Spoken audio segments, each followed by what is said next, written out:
heard it yesterday. It was so bad. And I was at work, and then the chefs just kept looking at me like, can you talk? It's like, not really. Oh, you were stuttering at work? Yeah. Oh, that sucks. Yes, it was not.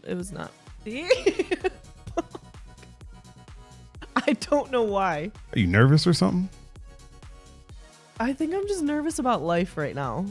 There's a lot going on in the brain. Okay. That's okay. Yeah. It happens.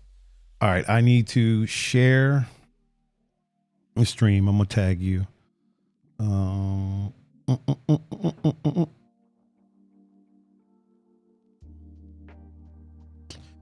Every time I open up,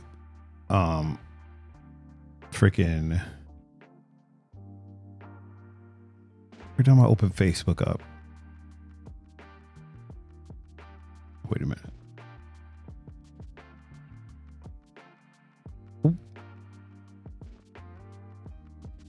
You know something that's annoying about the book is when you go to tag somebody, does it keep freezing, mama?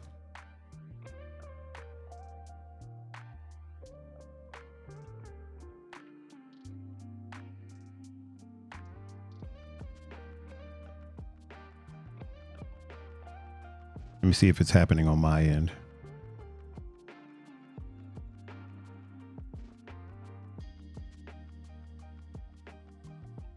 Did you get to the tag? Did you get the notification? Yes. Okay.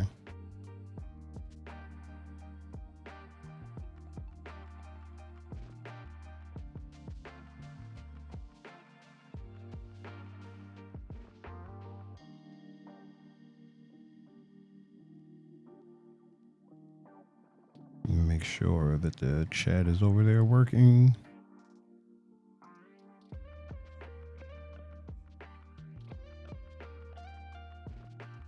I'm not getting the freezing on my end. Yep, chat's working. All right, cool. Let's go live on.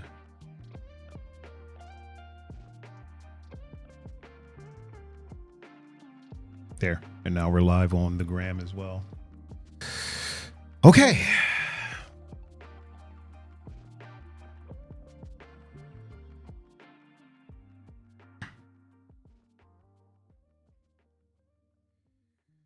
The fro knows. The fro knows.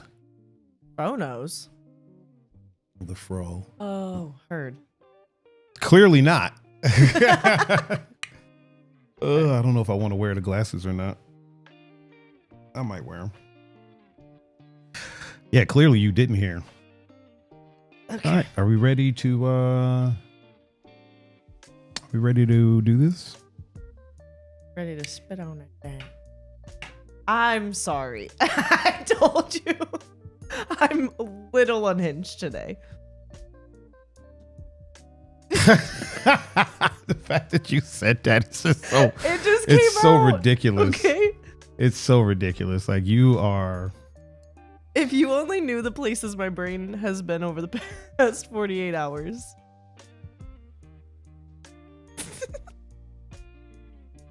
All right. Okay, let's on that note, let's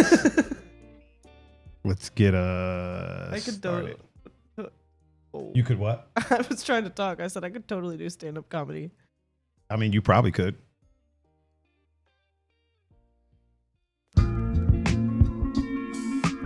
No, I don't like that one. We'll go with this one. I like that one. Okay, everybody, welcome to this episode of Talking with Thaiger. I am your host, the ever amazing Mr. Thaiger Adinaldo, and joining me today is Miss Football herself. All right. The football one, Miss Emma Bressler. How are you? I'm great. Should probably let the applause die down first. There we go. I'm great. Good.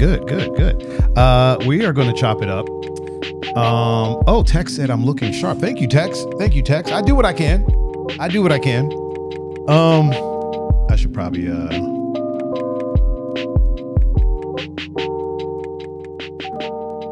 turn that down. Maybe a tad. I gotta figure out how to fade that out because I haven't done that yet. I mean, I'm sure there's a way. If there's a will, there's a way.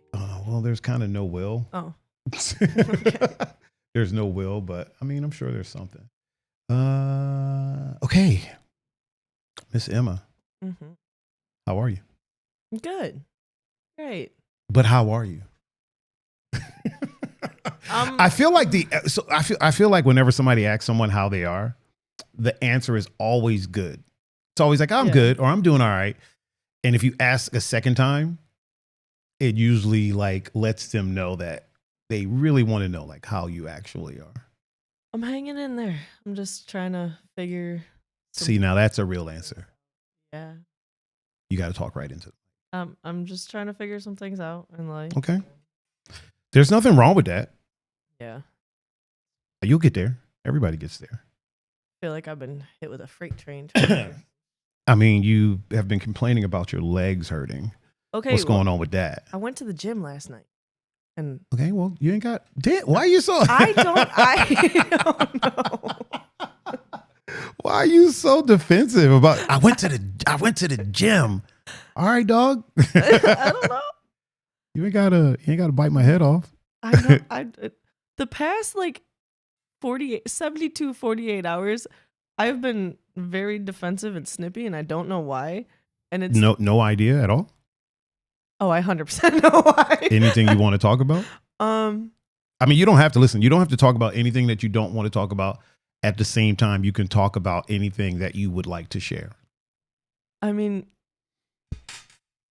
part of it is some things, whatever. Another part of it is the fact that like I'm just tired of like you're one of the few people that I actually want to be around right now. I mean, I'm amazing, so I'm a ray of sunshine, so that makes sense. Yeah, but like, what is what we do? I don't know. I'm tired of disrespect. I'm tired of lies. Tired of little kid bullshit. Like, I'm just tired of it. I'm tired of the drama. I'm tired of messy. I'm tired of. Messy is a terrible thing. Yeah, I hate messy. I can't stand messy. I'm not even a fan of like messy people. No. You know what I tend to do? And I'm not turning this around to be about me because today's pod is all about you. But it's also a conversation. If I see that someone I know is like overly messy online, I'll just get rid of them. Cause I don't need that. It's not a matter of like, oh, I'm deleting people that don't agree with me. It's not that. I don't need that negativity in my life. I don't need to open up my apps, which I know we all say we shouldn't be doing it, but listen, this is the world we're in now. The world we're in, apps are involved, right? So I don't need, it's already bad enough that our world revolves around the apps. I don't need them to be messy as well. Yeah. I don't know. Especially with what's going on like right now. Would you like a piece of iced lemon loaf that you got for me? I'm okay. Please continue with what you were saying. No, it's just like I love the Cleveland music scene. Don't get me wrong. Right. Before you finish, Fenrir said hi.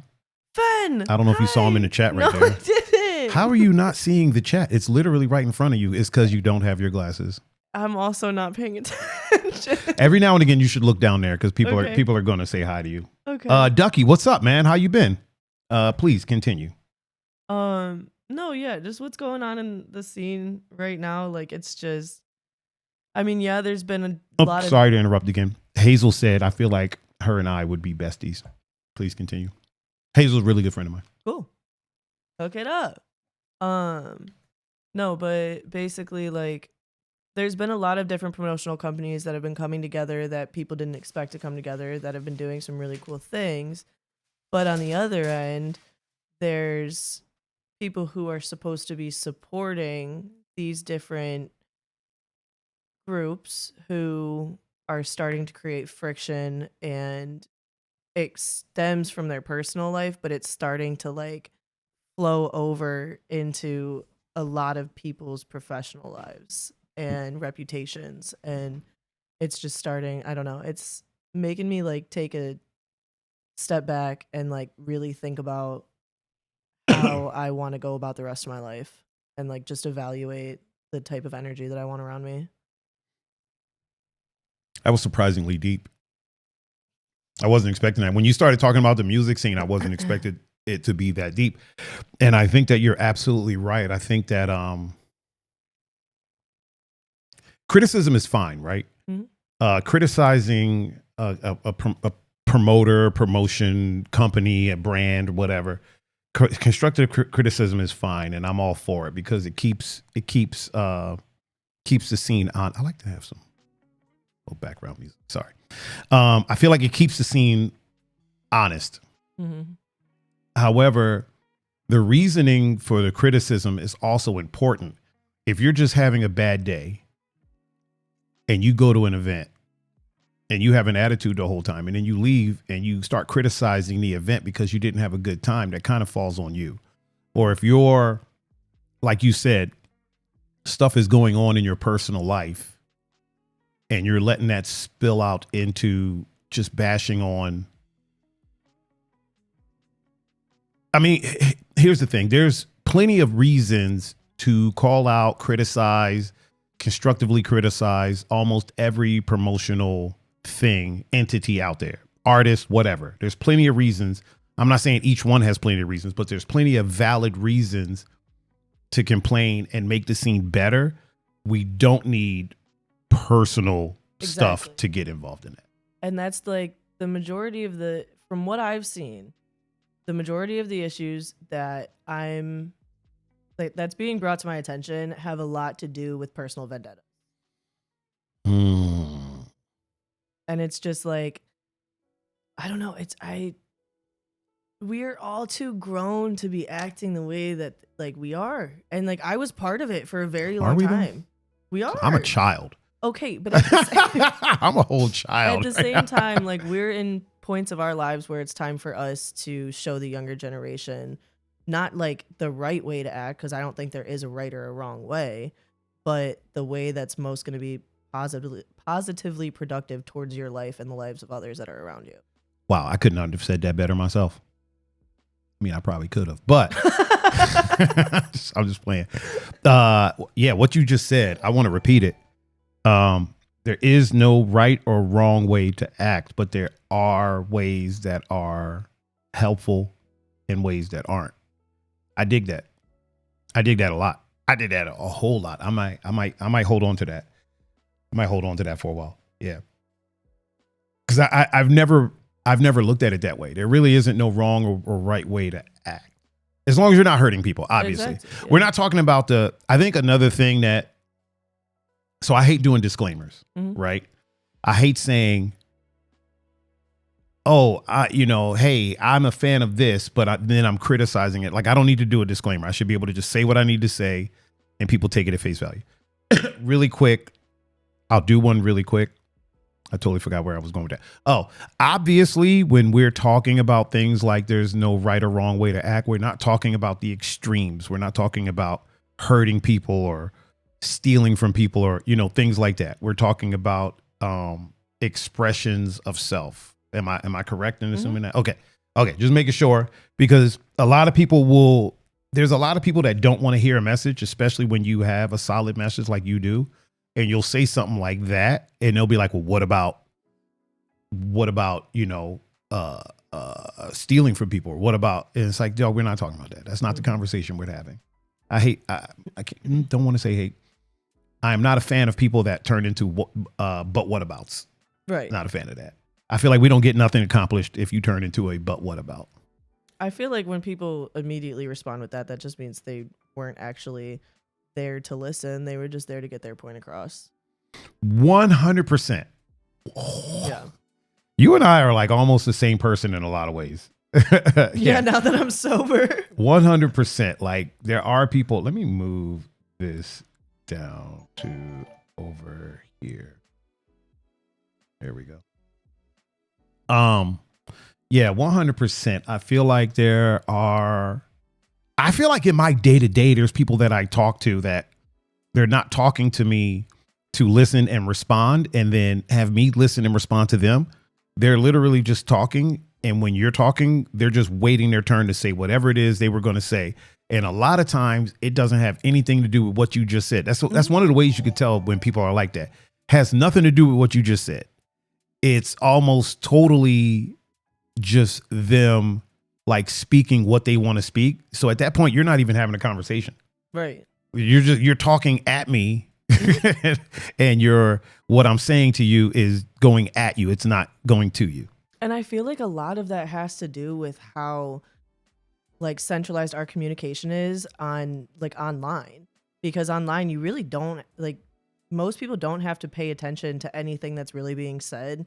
They can just focus on what their viewpoint is and what they want out of the conversation, because there's no face-to-face contact. Like there's no energy being exchanged to where they would feel uncomfortable for saying something that is only along the lines of what they were thinking, or saying something off guard, because they don't have any consequences when it comes to being in an in-person conversation. Wow. You're a deep individual. I am. You're a deep individual. There's a lot of people don't know about me. Lit Wilson. Just do you know Lit Wilson? Yeah, I love Jordan. He said, "Hey, longtime fan of Emma. She always brings a lot of fun and excitement to the table. Such a kind, genuine person. Grateful to know her." I love you so much, Jordan. Okay, it's Lit Wilson. Lit Wilson, I'm sorry. I love you. Can't be throwing people's governments out there. I didn't throw the full government. Doesn't matter. All right. You're right. The J word is nowhere near where it says Lit Wilson. Okay, well, I can't see hey, it Jag, how's it going, man? He said, "Don't be trying to ruin my streak." He also said he said something as Jordan as well. Okay. He said, "What episode of Seinfeld is this?" You would know that if you paid attention to the chat right there on that screen that I specifically set up for you. All right, I got it. I'm locked in. I'm locked in now. You ain't got to be locked in. All right. What do you want from me? I'm just saying. You right. Listen. You be yourself. Okay. This is you. This is your time. This is Talking with Thaiger, episode two. Actually, first episode was 2 other people. Oh yeah. Yeah. Good One of them was kind of guilty of doing what we just talked about. Oh. Talking at you. Yeah. Yeah. That's all right, though. I love him. Kind of. The kind of was crazy. So, what do you think? Like, we know there's issues in the scene. I feel like this turned into us talking about the scene, but that's okay. We know that there's issues in the scene. We talked about this actually last time. There was a big hoopla online about a genre of music. We're not going to mention the genre or talk about who and what happened, but there was a big hoopla, and I feel like it was another case of personal things bringing up personal things getting in the way of a legitimate message. Yeah. And what I mean by legitimate message is it's okay to not like something. Mm-hmm. And it's okay if you feel like that something is starting to run rampant in the scene, which it is. However, I feel like there's a way where personal things don't get in the way of it. Yeah. And it turns into a conversation instead of an argument. Yeah. You know what I mean? Yeah. I feel like there's a way it could have been presented to where the people who are affected, who love that style, could have came to the table and had a conversation. You know what I'm saying? Instead of, you know what? I'll put it this way. There was a time where I was constantly, I love house music, right? Mm-hmm. I play everything. I love house music. There was a time where I was constantly defending house music to people. And I got so sick of it. After a while, I was like, dude, I'm so sick of defending the music that quite literally, and I'm not saying this in a way of like,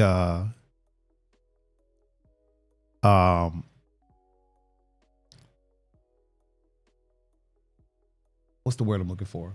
Hyperbole? I'm not saying this in a way where how people say things and it's kind of bullshit, mm-hmm. but that's how they feel. I'm saying this in a very literal sense, and this is absolutely 100% true. If it was not for house music, and I've talked about this like an individual in my life, but house music was the catalyst for that. If it was not for house music, I would either be dead or in jail. And that is 100% true. Like the path that I was going down in life, I would be either, and I'm not talking, not even jail. I would either be in prison or I would be dead. So house music literally, and I just, my eye itch, I'm not over here crying. House music quite literally saved my life, right? So there comes a point to where you're kind of sick of defending something that you love. And I understand the other side when someone posts something and they say, hey, this is terrible. I understand the feelings of the people that came to the defense of it. I understand that. I totally do.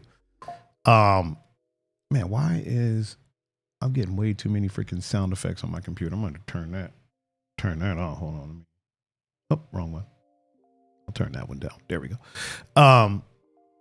So I understand it. I 100% understand it.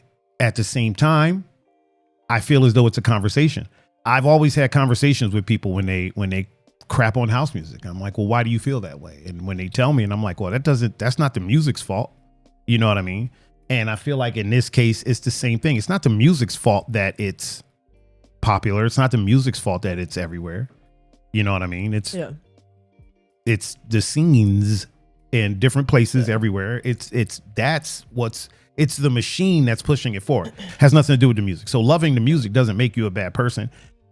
Hating the music doesn't make you a bad person. Most of my friends hate house music. Imagine that. So, you know, I feel like the people involved got a taste of reality in the sense of up until then, they never really had to face that not everyone loves it. Yeah. You know what I mean? Now, again, the message could have been delivered in a different way. I think that was part of like the personal thing, the personal life getting involved. But it's a conversation that's allowed to be had. You know what I'm saying? See, I will say I heard about everything. I tried not to. I don't have the capacity to give things like that Wait, much hold attention. on. What? Ty said worked with Emma in the oil field back in '87. Hard worker and good employee. Oh my God. You know I like to get my hands dirty. Oh man. Fenrir said if it weren't for house music, we wouldn't have the genre y'all are talking about. This is That's true. Facts. This is true. We talked about that last time with John and Derek. It's true. But I'm an ambassador for the music, but I am not I'm not going to be the one to be like, without this, we wouldn't have nothing. We know it. You know what I mean? And if you don't know it, you don't love music. Mm-hmm. So if you don't know that, you like music, but you don't love music. At the same time, I'm here for it, man. Whatever gets people going, dude, I'm here for it. I will say this though. There's something I will say. And this is a bit of a controversial take. This shit ain't underground anymore. Oh no. This is not underground anymore. This is not underground music. None of it. None of it is underground. I think the last bastion of underground music, if you want my personal opinion, is jungle and drum and bass. Yeah, I think that's the last holdout. I could see that. Now, granted, I'm not saying that there's not big festivals where jungle gets played. However, bass music is a multi-billion-dollar industry right now. You know what I mean? Like that's not underground. Why do I keep getting? Let me turn it down again. Yeah, that's not underground. It's, you know, house music is a multi-billion-dollar industry. You know what I mean? That ain't underground anymore. Hip hop. Honestly, any music you can think of other than drum and bass, it's up there, but it's not multi-billion-dollar. Mm-hmm. You know what I mean? I think the last holdout right now, as far as underground stuff, is drum and bass. Mm-hmm. You go to drum and bass shows, it's still dirty ass shows. Mm-hmm. It's still, even when that drum and bass event that happened at the place that, so we don't mention venues here, the place that you work at, right? Even that one, like, yeah, the venue's clean. Everybody was dirty. Yeah. Yeah. And I'm not saying dirty in a negative way. Everybody was pretty gritty and grimy, and like the way they talk to you. And Oh yeah. like, okay, a good friend of mine, everybody knows him, Steve. Whether you like him, don't like him, whatever. Steve is a drum and bass guy through and through, right? And when you look at him, he's got his cap cocked to the side. He's got his pant legs pushed up. You're like, that guy listens to drum and bass. I remember one time Steve was a little tipsy. I mean, it was after hours, whatever. And he talked to me for about an hour and backed me into a corner. So we were at a venue, and where the DJ booth is, like behind the DJ booth area, you could stand over here. The bathroom was over there. Everybody knows the venue I'm talking about. So we were standing here and he was talking to me and he was so passionate. And we were talking about music. We were talking about drum and bass. He was so passionate and he kept like tapping me in the chest. There was no beef. People kept coming over and checking like, yo, are y'all good? And I'm like, no, we're fine. We're just having a conversation. But he was so passionate. These are drum and bass people. He kept like tapping me and I kept having to like step back. Next thing I know, we were on the other side of the DJ booth, like in a corner. This is going on for like 40, 45 minutes. And finally I had to be like, Steve, I had to grab him by his shoulders and be like, Steve, dog, you done backed me into a corner, man. We gotta relax. Let's go back over here. Oh man, I'm so sorry. I'm just real passionate. I'm like, I know, I get it. But yeah, I feel like drum and bass is the last bastion of underground. Now that's not saying that the people in our scene aren't underground. I'm saying like the music itself isn't underground anymore. So what do you think we can do to freaking get everybody to kumbaya and have a good time? My thing is that everybody, every individual, every genre deserves to have their in its own time. Right. And they deserve to have that in a way that other people that aren't correlated with that genre or involved with that person or with their circle isn't going to come and negatively put out energy in order to try and be combative. Okay. Like that was a big thing that I just didn't understand. Like I get everyone's viewpoints. I understand the passion behind what happened on socials with everything recently. But what I don't understand is when we're talking about the culture that we're in, when we're talking about peace, love, unity, respect, why doesn't that transfer over to social media when we're having a conversation instead of having an argument? Everybody deserves their own time. Everybody deserves the respect that they have earned when it comes to putting time into their craft. So if you want that respect, and I'm not talking down on anybody. I'm not talking down on anybody that responded or anybody that posted about this. I'm just saying in a general sense, in order to have your own respect, you need to give others respect. You need to understand the fact that people can have an opinion, and most of the time it's not worth it to respond to anything. Let that be just something that's floating out in the universe. You don't have to give that any more structure, any more attention than what that one person wanted in that split second that they made a post. That's just something that like I don't like. I guess I do like I understand it because people know that I'm very like fiery and I do have my opinions. But you got a whole ass attitude. I know it's an issue. Like you have a smart mouth. There has been so many times that I've had to, for lack of a better term, check you. Yeah. Because you say some slick stuff unnecessarily. I don't mean to. I understand that. That's why and people keep in mind, my version of checking somebody isn't like what you're thinking. Sometimes you just got to let people know, hey man, check your tone a little bit. Yeah. Like you'll say some slick stuff and I'll literally be like, why was that the go-to? And you're like, I don't know. I really don't know. It just comes out. It just happens. Oh my God.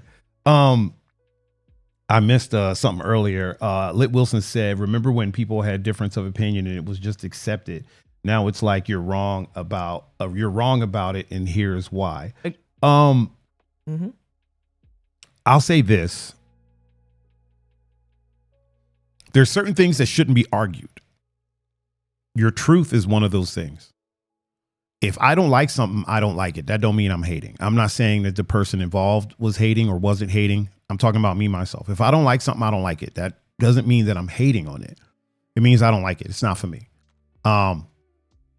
Fenrir actually told me he doesn't like house music in such a respectful way.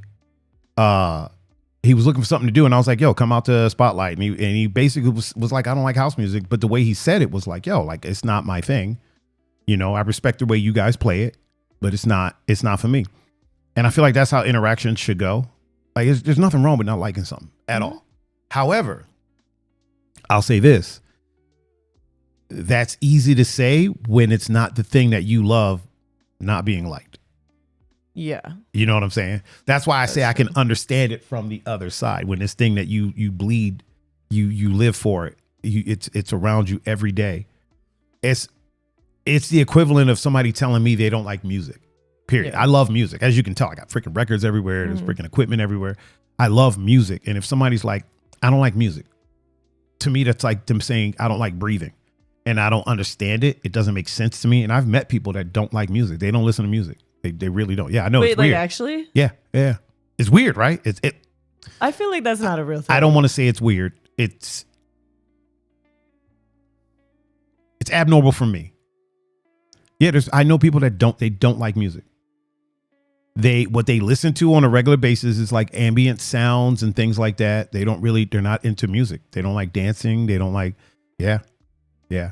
I mean, here's the thing. You can not like music and still not mind a jingle, or, you know what I'm saying? Yeah. Like, they're not freaking out if something's on the radio. But they don't like listen to music or seek out music. They just kind of let it happen.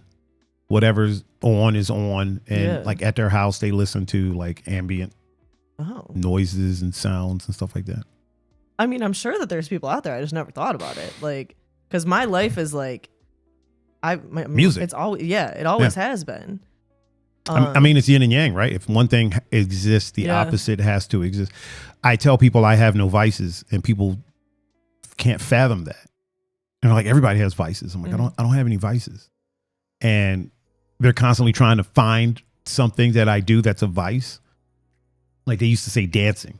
Dancing is your vice. You're addicted to dancing. And I'm like, dancing doesn't affect my life in a negative way. By definition, a vice affects your life in a negative way. Dancing is not that. Music's not a vice. You know what I mean? And when they're like, that's impossible, I tell them, listen, it's yin and yang, dude. It's the power of opposites. If one thing exists, the opposite has to exist. You know what I mean? So if there are people with vices, there has to exist people that don't have vices. Yeah. And why it's so far-fetched that I could be one of those people. I feel like that's a big part of like, hey, Raven, what's going on, man? Hi. Hazel just said her oldest son doesn't like music. This may go into adulthood. And Casper, what's up, Casper? How you doing? Hazel complaining about the ads. My bad, Hazel. No, not my fault though. Clearly, you're not the person that doesn't like music. Music is like a huge factor in your life. Oh yeah, it always has been.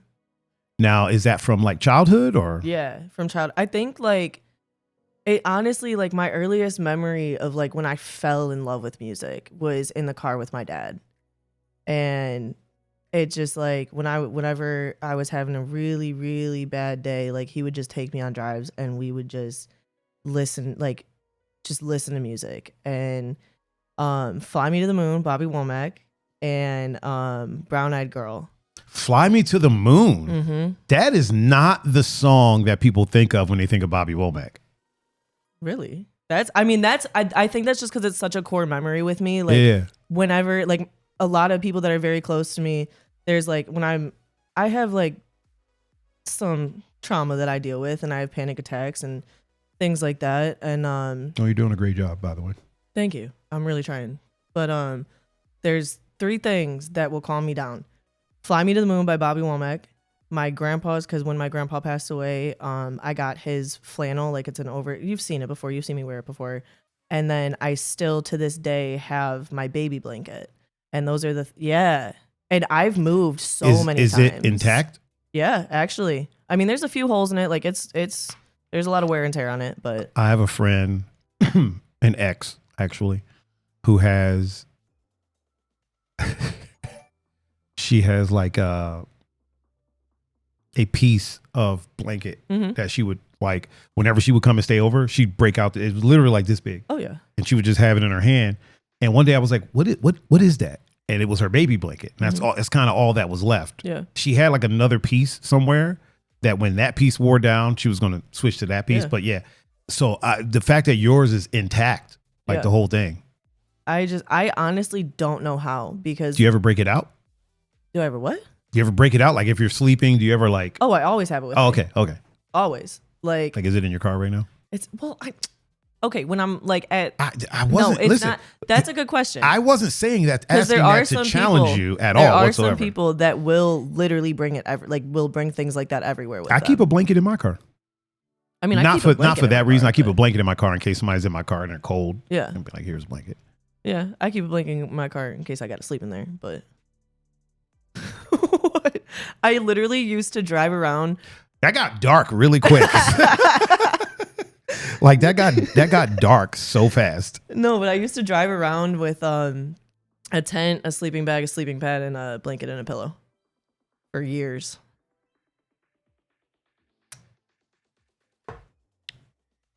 Fenrir used to be a b-boy, by the way. So I do ride around with a tent in my trunk, and it's mostly for. Is that coming through my computer or is that coming through? See if I can. There we go. Mostly for such a weird, irrational thing. In case I break down somewhere. It's smart. And I have to stay overnight, like on the side of the highway in a field or something like that. I have a tent and stuff with me. I feel like if you're on the side of a highway in a field, you should 100% just sleep in your car, though. A little bit more protection. Because if you're in the middle, not if the car gets hit. All right, that's valid. You know what I mean? Not if a semi that's valid. Runs into the back of your car. That's valid. That's valid. Also, I keep it in case like I fly off the side of the road and like this. I doubt that this is going to happen. Yeah. However, just in case. Just like like if I fly somewhere, I put my laptop and stuff in a Ziploc bag and then in my backpack, which my backpack is also waterproof, just in case we crash into a body of water next to a deserted island. What are you going to do with a laptop on a deserted island? I'll have it. Okay. I'll have it. Like that's. Okay. I need to have it. Okay. I mean, to each their own. I mean, because here's the thing. I think I don't think about the situation. I think about after. Because, I could die in that crash, right? Yeah. Or I could live, and then what comes next? I guess I get rescued, or we as a group get rescued, and I'm back to civilization. And now when it comes time for me to do my job, I don't have my laptop anymore. Okay, I respect that thought process. You feel what I'm saying? Yeah. So I'm thinking past the, listen, if I die, there's nothing. It's okay. I'm dead. You know what I mean? If I live and there's a chance of rescue, okay, what am I going to do when I get back? I still got to pay bills. My landlord ain't going to be like, oh, you were in a plane crash? Man, that really sucks. Rent's due. I'll give you an extra week or two. You know what I mean? I got to make that money. You know what I'm saying? So yeah, that's why. Okay, so totally off topic, but I don't know why this made me. I feel like what you're about to say is on topic because I jumped off topic. No, it's 100% off topic. Oh, okay, well go ahead. But it's so I've been asking a lot of people this. I don't know why. It's a whoa stutter. Hold on, rewind. Okay, give me a minute. Yeah, bring that back. Go ahead, take your time. You didn't have to add the laughs into it. Yeah, a laugh track makes everything funny. It's not done yet. So. It's kind of a long laugh track. Okay. So I don't know why this made me think of that, but would you rather? I've been asking so many people this, and I'll let you know my thought process after I hear yours. Okay. Would you rather, if you eliminate the idea of any threat or any harm that could be done, would you rather be able to befriend and communicate with either a gorilla or a dolphin, and why? A gorilla. Why?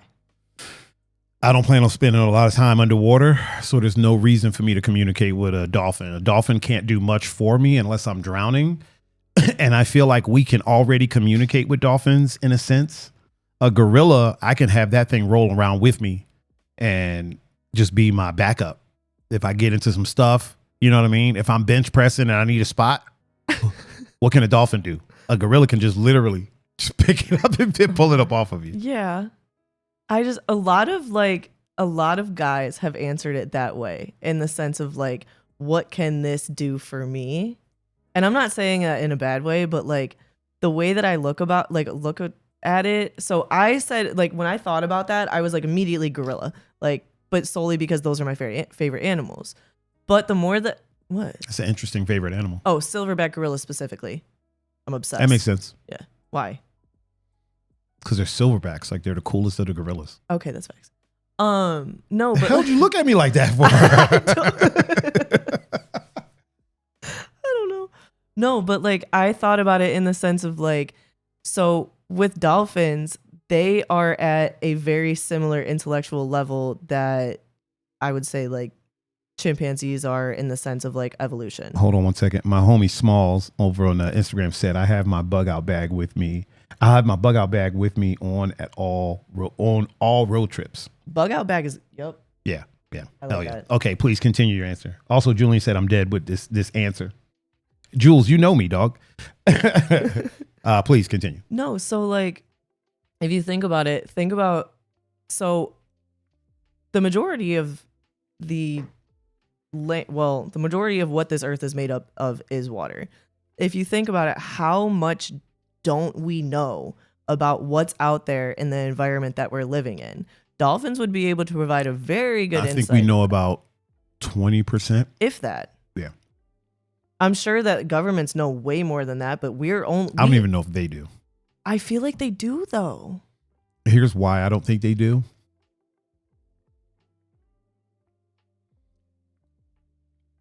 There might be some stuff underwater that if they wanted to at any time could just take over everything. I feel like that. Yeah. I feel like if the government knew about that, they would promptly start trying to take that out. Because government is dumb. And that's just the type of things they do. Yeah. But please continue. No, because like dolphins would be able to provide us a whole new insight of where we are as a entity, I guess, on this planet. But gorillas, I feel like they would be able to communicate different things about our evolution and why we do have the instincts that we do, and be able to explain to us different things. Like what? Hold on. What? Alejandro said Michael Jackson broke his shoes during a performance back in 1991. A girl came up and gave him her shoes, saving the performance and making him a star. That girl was Emma Bressler.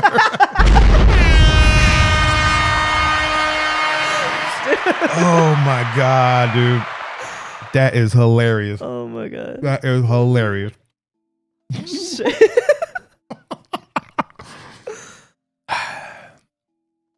That's so funny. I miss you so much. That was like the longest. Oh that was so long. Here's the thing, Emma. Here's why you're wrong. Why I'm joking. You're not wrong. You're not wrong at all. You're actually absolutely right. The thing is, I don't want to know. As long as they're cool, right? And they're not messing with us, I don't want to go messing with them. Okay. I think, remember the Titanic submarine that tried to go down there? I don't think it imploded. I think something grabbed it, squeezed it, and was like, stop messing around. Stay in your lane. What if? Know your role. That's just what I believe. I'm not going around saying this as a conspiracy theory, right? But if you really think about it, we don't know what's down there. They were going pretty deep. The Titanic is down there. Oh, yeah. There have been expeditions to go down there and look at it, right? What if that there's whatever is down there was like, oh, they're just looking around. I mean, it's one of theirs, whatever. Let them take a peek around. Let them grab whatever they got to grab. All right, cool. Y'all are done. Solid. Go ahead, back up. Keep it funky, right? Now, what if one of their insiders were like, hey, there's a bunch of billionaires that are coming down here just to show that they can do it. Nah, we're not accepting that. I feel like that's not too far-fetched. We gotta take them out of here. Well, what do you want to do? Just squeeze it. Just squeeze Just squeeze it. Just squeeze it. Julian said hot take. Also, Alejandro said he misses you too.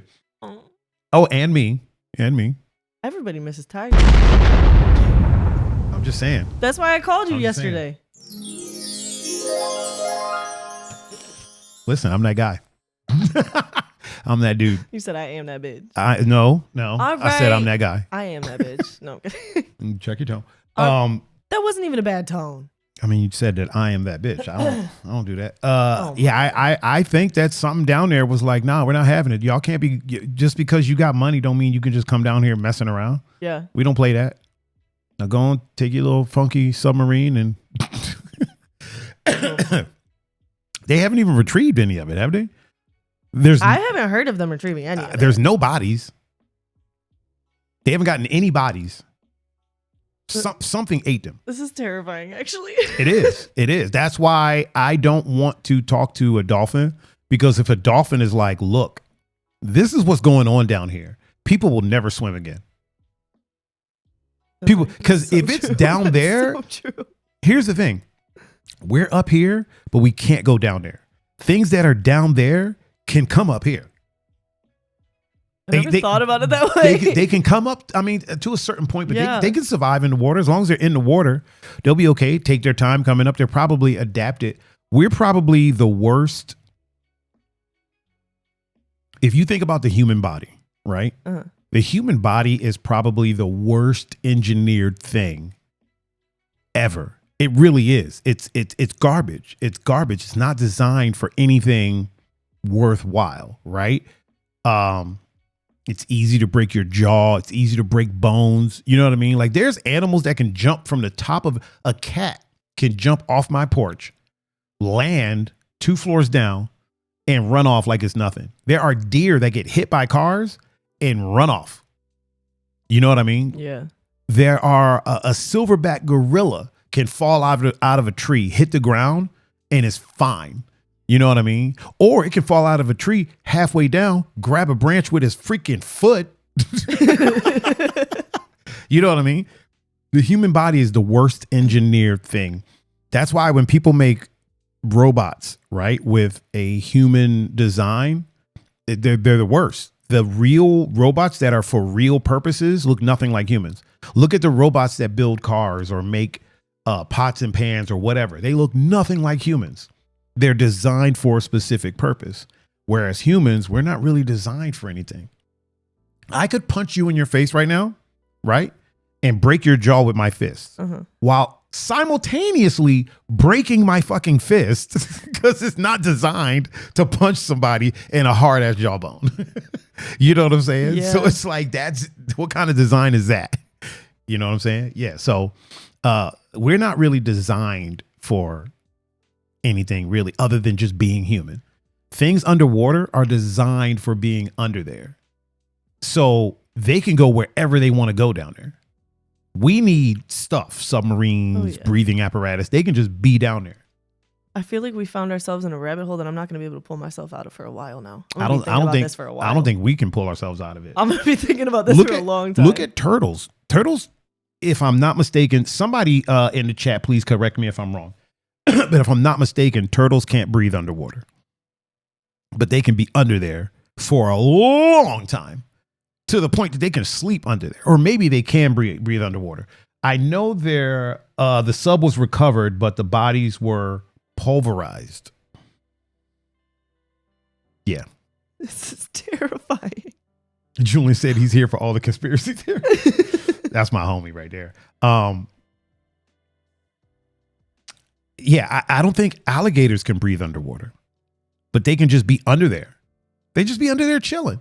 Hippopotamus cannot breathe underwater. Really? But they'll take a whole nap underwater. That's crazy. Like they could just hold their breath. They'll just be under there. That's what I'm saying. Try taking a nap underwater. You're gonna wake up dead. Yeah, really. Yeah, hippopotamus can. Oh my God, Julian, red pill versus blue pill. You know, we don't do no red pill, blue pill stuff here. You know what? I'll say one thing about the red pill stuff. I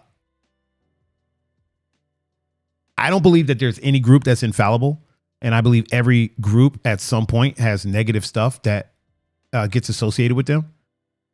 I also think that a lot of groups start with a positive meaning, right? And then get bastardized and taking in a completely different level direction. Black Lives Matter, feminism, red pill, quote unquote red pill stuff.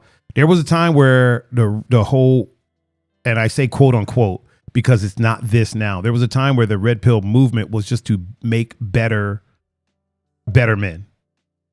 Eat right, work out, build wealth, have a family. Yeah. You know what I mean?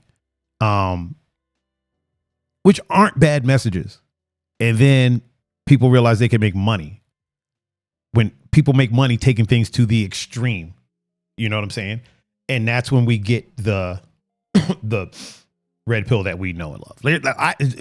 If you look at my YouTube history, there's a lot of like pseudo red pill content on there because some of the stuff that they talk about, I can get with. Go work out and don't eat crap. I'm with that. And then there's always, it never fails. There's always a point where it's like, all right, I got to turn this off because you lost me. Like when they start the disrespect of other, I don't want to say cultures, the disrespect of other groupings, whether it be women, whether it be women in sports, women in power, women in whatever, right? When they start getting there is when I'm like, I can't do this. It's not what I'm here for. I just want some workout tips. You know what I mean? I just want the thumbnail has you doing push-ups. I'm trying to get some different push-ups in my life. And now you're talking about women in the kitchen. Like I can't. Yeah. I can't do it. I can't do it. But at the same time, I'm able to separate. You know what I mean? Like I know when to say when. You know, when we're talking about dieting and things like that and blah, blah, blah. Even on the dating tip side of it, it's like, okay, hey, try this, this, and this. And then there comes a point to where they start going, and I'm like, okay, all right. All right, it's time for me to go. But I mean, it's the same thing with quote unquote, and I say quote unquote, I know. It's the same thing with feminism, man. There's times that I have a lot of friends who are feminists, and I chat with them all the time. And then they're with a lot of them and not all of them. And people, keep in mind, this is something that Julian knows, and longtime listeners know this. When I speak from the bubble that is my life. My life is a bubble, and I am not speaking to represent anyone, and I'm not speaking as this should be how everybody lives. So I'll talk to them, and then at some point in the conversation, it just turns into them why they hate men, basically, right? And I don't know what to do with that because I happen to be a man. Yeah. You know what I mean? So it's like, I don't know what to do with that part of the question. Do I say, yeah, you know what I mean? But I can't do that because you're saying all men. Well, that includes me. Yeah. You know what I mean? And so I don't know the response to that. And I can't say, what I can't say is, well, not all men. Yeah. Can't say that because enough of them have done it to make you feel the way you're feeling. And that's valid. I will never question the validity of how anyone feels. At the same time, I know me, and I know that I'm not that. Right. But I can't convey my heart. You know what I mean? I can't convey what's in here. I can't say it because you've heard it. My mom used to say, even the devil can quote the scripture. So people can say whatever they want to say. You know what I mean? But at some point, I got to be like, okay, I have to leave this conversation because it's not. And that goes with my my friends that are bros. You know what I mean? we'll be chopping it up, talking and having a great time. And then at some point, they're just crapping on women. And then I'm like, what do I do? I can't, you're saying all women. I got 7 sisters. Right. You know what I mean? And a mother who are not that. One or two of them might be, but but they're not that. And I can't say to you, well, not all women, because enough of them have done it that you feel like it's all of them. You know what I'm saying? I do. That's a topic that I don't speak on often, just because. Brady said, love and miss you, Emma. Oh, I have no idea you did a podcast either. Thaiger, this is what? Emma doesn't do a podcast. No, he said he didn't know that you did a podcast either. Oh. And then he said, this is sick. Right? Yeah. He's saying. He said, you're. Is he saying he didn't know you did a podcast or that I did a podcast? No, he said. There's some punctuation missing in that sentence. I'm trying to read it. He said, love and miss you, Emma. I had no idea you did a podcast either, Thaiger. This is sick. Yeah, there's supposed to be a comma after Thaiger. Love him, though. Love you, though. Love you. I was just confused about, No, yeah, but that's a topic that I don't. Also, side note, Emma probably will start a podcast. I'll be producing it, so we're gonna make her do it. So if you know her, jump in her inbox and tell her that you want to hear her talk about more stuff. Oh. Okay, go ahead. No, I don't know. It's just it's a topic that I don't get involved in. Podcast often. lesson number 1: don't start sentences with "I don't know" or "no." Okay. Just start the sentence. Well, there you it's go. not a topic that I like to involve myself in often. I do believe in a lot of feminist values. I will say though, like for a very long time, I had that mindset where I was like, all men are trash, all men are trash. But, and this is actually something that's changed for me very recently. Can I pause you for 1 second? Huh. So, the Instagram chat is a little bit behind, so I apologize. Smalls said dolphins can't go down to the depths of the ocean like you might think. The ocean creature you want to talk to are humpback whales. They can go down to the bottom of the bottom. The big whales know all that real scary stuff. So Smalls is super smart, by the way. Yeah. He used to train with me when I owned my MMA school. Oh, okay. Dude was like 320 pounds, moved like he was 185. Like, no joke. Yeah. Not a tall 3-something either. Yeah. Big guy. That's why we call him Smalls. Big. Also, Bella's in the chat on Instagram. But yeah, that dude's super smart. Super smart. Everybody that trained with me was super smart. They were all like scientists and computer geeks, but would fight. Like I had chemists, I had doctors, I had a chiropractor, a lot of like people that were into like fantasy stuff. Smalls plays World of Warcraft, like religiously, but on the weekends they get busy. Yeah, and they go lock themselves in a cage and fight another person. Please continue what you were saying. I didn't mean to interrupt. No, you're fine. No, it's just like I for a really long time had that mindset like all men are trash, all men are trash. But also, Brady said he knew the confusion was coming with how he sent that. I mean, at least you knew. Yeah. At least you were aware. No, I don't know, but recently, and you're one of the men that have helped me get over that mindset. But I think a lot of it, I don't know, a lot of it has to do with the fact that women were, I mean, so many different types of people were oppressed for so long that there are these generalized ideas that like this race is trash, all men are trash, this gender is trash, this professionalism is trash. Like, you know what I'm trying to say?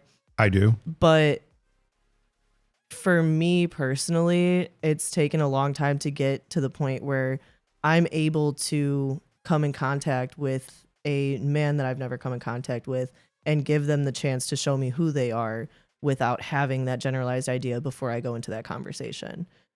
But a lot of people aren't willing to take a step back and understand that just because a few, and this is from personal experience, just because several men have done me wrong and have done things that I'm not going to get into it, but just because that's happened, just because that's true, doesn't mean that this next part with this new person that I'm coming in contact needs to be true. Doesn't mean that that has to follow over into this new connection. Really quick, Hazel said Thaiger is that man for a lot of us, thankfully. Absolutely. I'll blow it up for myself. I'm gonna toot my own horn real quick. I think the Instagram feed might be no. Is it up or is it down? I think it's down. Yeah, I think it might be down. It might be up. I don't know. Anyway, yeah, I don't dig on extremes. Mm-hmm. I think I'm a very middle of the road person with life in general. You know what I mean? Like I remember I dated somebody one time who would argue with me because I didn't identify as a feminist. And I was like, why do I need to identify as a feminist? Like I don't treat you bad. I respect you. I respect everybody, you know. Why is it that I need to identify as a feminist? And they had this whole spiel about why I needed to do that. And I was like, man, I can't agree with that. Like, I don't need to do that full time because I'm a believer of, it's kind of like the idea of Black Lives Matter, right? Mm-hmm. I'm not talking about the movement. I'm not talking about the company. Take the company out of it. That's over here. Feel how you feel about it. I'm not talking about the company. The idea that Black Lives Matter. And I am a person that believes that everyone matters. Everyone should get respect. Whoever needs me at the time, I'm riding for you. Mm-hmm. You know what I mean? If we're getting killed at a weird rate and we're getting abused at a weird rate, Black Lives Matter means, hey, we need you right now. We need you to help us out. If my LG, I apologize, I don't know all the letters. If my Rainbow Coalition people need me, I'm riding for you. You know what I mean? Yeah. Like at that time, when people talk about the Rainbow Coalition, hey, we matter. We need to be seen. I'm not going to be like, hey, but what about these people? Right now, you need me. Okay, let's ride for you. You know what I'm saying? If women, I think that everyone should be treated, how they treat people, and they should be treated with respect. If at this moment women need me, okay, I'm going to ride for you. You know what I'm saying? Mm-hmm. If at the moment my SA friends, my sex worker friends, SA is the wrong word. SW friends need me to ride for them. Yeah, I'm gonna protest and I'm gonna ride for you. If my DJ friends need me, they need to get that respect. Okay, I'm riding for you. And when none of that is going on, then I'm riding with everybody. Mm-hmm. You know what I mean? I'm with everyone. I'm even with people that don't like me or agree with me. Yeah. I'm with you. I as was said on, and I don't know where the quote came from, but I heard it on Family Guy. While I don't agree with what you're saying, I will fight to the death for your right to say it. Peter said that to someone. Peter Griffin said that to someone. If somebody in the chat knows where that actual quote has come from, please let me know. But in the words of Peter Griffin,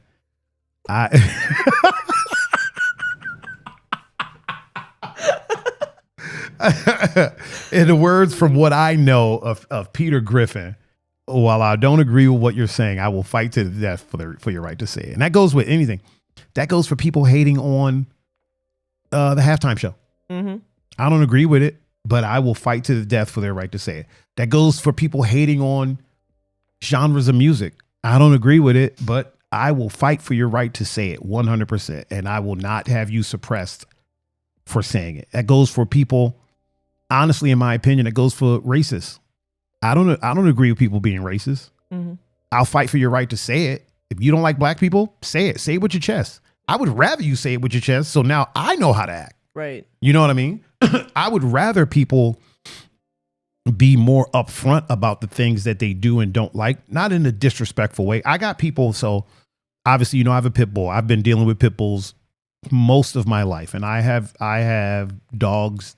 My dogs date back hundreds of years, and I have I have men that I have dealt with in the breeding world, right? That the only thing we have in common is our love of pit bulls, right? These are hillbilly, backwoods. They rarely see anyone that's not white.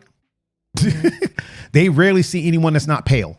Yeah. And have straight up told me, like, you know, in their exact words, you know, Thaiger, I don't much like the colors.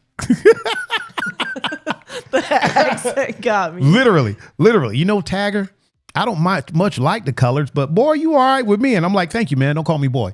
But but I appreciate you telling me. That's fine. You ain't gotta like us. You know what I mean? Yeah. At the end of the day, we're doing business, you know, and as long as I make it home safe, you ain't gotta like me. Right. They respect me, but they don't like people that look like me. And I'm fine with that. And I will fight to the death for their right to say it. You know what I mean? So Chris said, Thaiger, you have always been ride or die. He said he had his car towed downtown Cleveland on a Saturday night. Thaiger picked up the phone, drove me an hour and a half to my house. Lifesaver. That's true. 2 hours for me. 3. Because I had to drive there and back. Oh. Actually, a little more because I had to drive from my house to downtown, picked him up, drove. You know what? I'm still waiting for that dinner. His wife was supposed to make me or he was going to. Let me take that back. His wife is not an indentured servant, so she wasn't supposed to, but he was going to ask her to prepare a little something for her brother, and you're going to have to deliver it. And you're going to have to deliver it. I ain't coming to get it. You're going to have to deliver it. And while you're here, come and be on this podcast. Yeah, I'm a firm believer. I'm a firm believer of live and let live. Everyone is. He said, "Oh my God, I'll remind her." Everyone has their opinion. This kind of goes back to the scene, right? Mm-hmm. Everybody. Let me sidestep for a second. You know something that's running rampant in the scene, and there's more negative on one side of it than on the other side, but there's also a little tinge of negative on the other side. There is a lot of creepy behavior going on in the scene, right? Obviously, the negative is the actual creepy behavior and the people doing said creepy behavior. I'm a firm believer that words have meaning. I'm not using the specific words right now because I know we have younger people watching at the moment. This is a daytime podcast. So, however, when the hell did this scene that was supposed to be a safe place and all inclusive become a rest haven for people doing creepy stuff? And the other issue also is, why does it fall on? The thing that I don't like is when people say that DJs are the creepy ones. There are DJs that do creepy things, but when you say DJs, again, it's back to when you say all men are all women, right? You're talking about me, because I am that. I am a DJ, right? So when you say DJs do this thing, you're including me. And when people are like, "Oh, well, not you." No, not the majority of us. You know what I'm saying? We don't get to pick and choose when we think things through logically.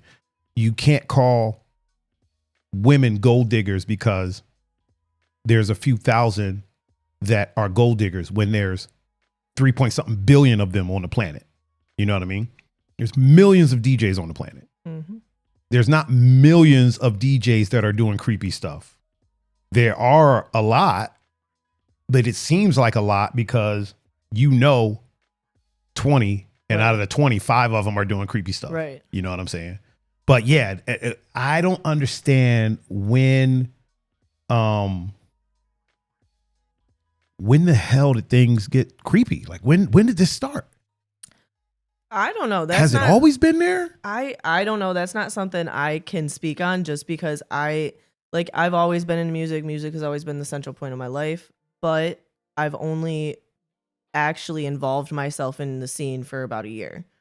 I will say within the year that I've gotten close to people, the majority of those who I've met are respectful and I've learned a lot from and I feel safe around. Mm-hmm. But with that being said, the people that I have met know the people that I don't feel safe around. And I've had several conversations where I've had to have friends reassure me, like, you are safe here, you're protected here. We're going to keep an eye out. But the fact that I even have to have, or my friends even have to have the mindset of, we're going to keep an eye out, we're going to keep an eye out on you, we're going to make sure that this person or this person doesn't do anything. Like, that shouldn't be happening, period. But that shouldn't be happening in any sense of any community. But it does every day. Really quick, Kat said, that's kind of like the 80-20 rule where 80% is good, but the 20% overshadows the majority because of how negative that smaller percentage is. It's like the loud minority. Mm-hmm. I'm not talking about a extremely loud black dude. I'm talking about like the smaller group is always the loudest. Yeah. You hear about the negative stuff way louder. People will present the negative stuff way louder than they'll present the positive stuff. Yeah. Typically. I personally think we should celebrate people doing the right thing every now and again. I don't believe people should get credit for what they're supposed to do. Mm-hmm. Like when somebody says, hey man, give me credit, I didn't get arrested this year. You're not supposed to get arrested. You don't get credit for that. Hey man, you should be proud of me. I take care of my kids. You're supposed to. Yeah. You're not, there's no, I went to work today. You should give me yourself. Yeah. I had a friend of mine tell me that I should be proud of him because he's not in the chat, by the way. I had a friend of mine tell me I should be proud of him because he didn't cheat on his wife this month. And I was like, why should I be proud of you? You're not supposed to do that. You know what I mean? Yeah. So you don't get credit for things you're supposed to do. At the same time, I do believe that every now and again, people should be celebrated because they're a good person. They don't cheat on their person, or, they're not gold diggers, or they're not a artist or DJ that's out here doing weird stuff. Sometimes celebrate that every now and again. I feel like if we celebrated that every now and again, it doesn't have to be all the time, but every now and again, then when somebody does something negative, it's that much more impactful. Right. And then I agree with that. We can all jump on board and be like, yeah, let's get this person out of here. Mm-hmm. You know what I mean? Because when we don't celebrate it, what the hell did Mama say? She said, that's wild behavior. I like how that's the only thing Mama decided to chime in on. Mama cracks me up. I feel like when we don't celebrate it, when we don't celebrate how great the scene is, when we don't celebrate how awesome the music is, how awesome the good promoters out there, the good companies out here, how awesome they are, then when we do talk about the negative, it seems like we only talk about negative stuff within the scene. Yeah. And that gets tiresome. Absolutely. You know Which what I mean? is, again, why I did not pay too much attention to what just happened recently on socials. And going back to that, I think everyone needs to kind of pay more attention to the fact that respect is something that's very hard to earn, but it's extremely easy to lose. Facts.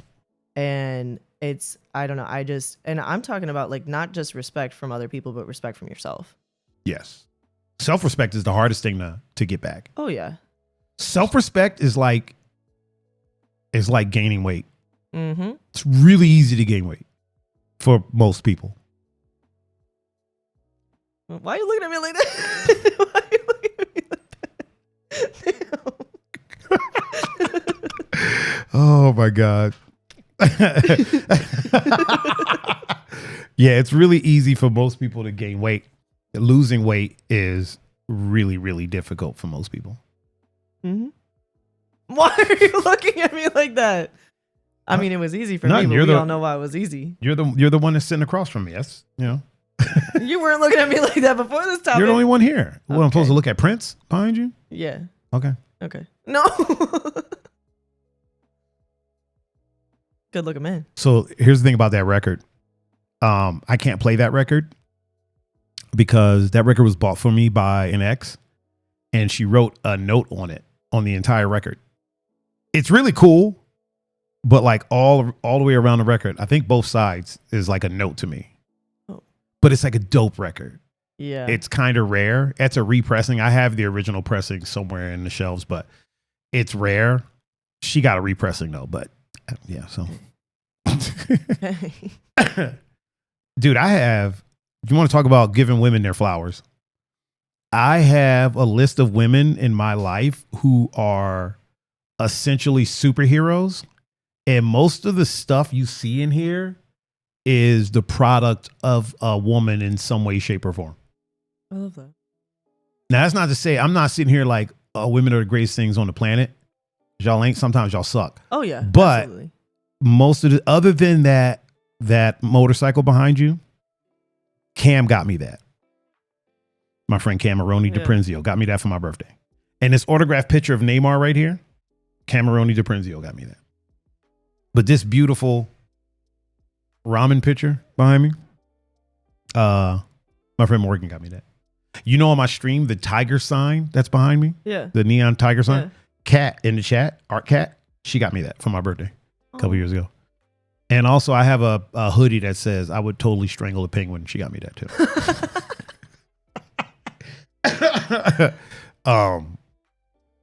Laura Anita took me to pick up this desk. I love like when I say that, like all those pop figures behind you started because an ex-girlfriend of mine was obsessed with Friday the 13th pop figures. And so we would go looking for them. And whenever me and a person aren't together anymore, I always pick up traits from them. Mm-hmm. And so I kept going looking for the Friday the 13th pops. And then I found them all. And then that spiraled into what you see back there. Those paintings above them, Kosher Cuts made those. So that didn't have anything to do with a woman. Yeah. Yeah, you didn't know he does that? No. Oh, yeah. He made those. Yeah. You know my relationship with Kosh. We love each other, but we hate each other. Oh, that's Kosher's relationship with everybody. Yeah. That's Kosh. What were we talking about before I got distracted, before the ADD kicked in? I remember the last thing I said. I have ADD. Last thing I said was we were talking about respect. How? Yes. Yeah, it's hard to gain, but easy to lose. Do you know the other side of what we were just discussing about people being creepy, doing creepy things? So I was talking with a friend of mine, and she was talking about an individual that was being creepy, extremely creepy, and wanted me to go and have a discussion with him. And when I was like, nah, she painted me as the bad guy. But my issue was this. Like, I told her, I was like, you should call the cops. Mm-hmm. And she was like, she said that they probably wouldn't do anything. And I was like, but it's on record. You know what I mean? Here's the thing. If you're not willing to make a phone call, why should I risk jail time? You feel what I'm saying? Yeah, I do. If you're not willing to, and I'm not saying that making that call is always the easiest thing, but if you know I'm there, you know I'm not going to let anything happen to you, make the call, because now it's on record that you made the call. Yeah. And then if something happens between me and him, I can be like, look, she called. Right. You know what I mean? Right. And this dude still did some creepy stuff. Y'all didn't do anything about it. Yeah. Something happened. I got a good lawyer. I'm all right. Yeah. So I'm covered. I'm all right. You know, I'm gonna be okay. But it's kind of like another thing I don't do is when people are in abusive situations, right, at home, I don't go there to help them. I'm not picking you up. I'll pick you up, but I'm not coming to your house to pull this person off of you, or I'm not doing that. I had a guy who I called my cousin. His name was Steve. Dude was obsessed with Arnold Schwarzenegger. He was Diesel in high school. This happened in like high school years, and very honorable guy. Yeah. And a friend of ours was in such situation, and he went there, pulled the guy off of her.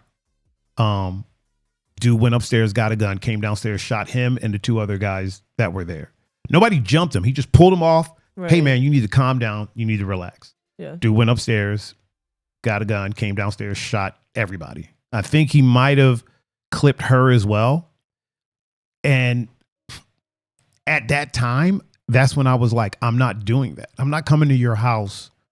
I'm not confronting anybody at your house. What I can do, I can pick you up. I can send you an Uber. Mm-hmm. I can bring you here where you're safe. Right.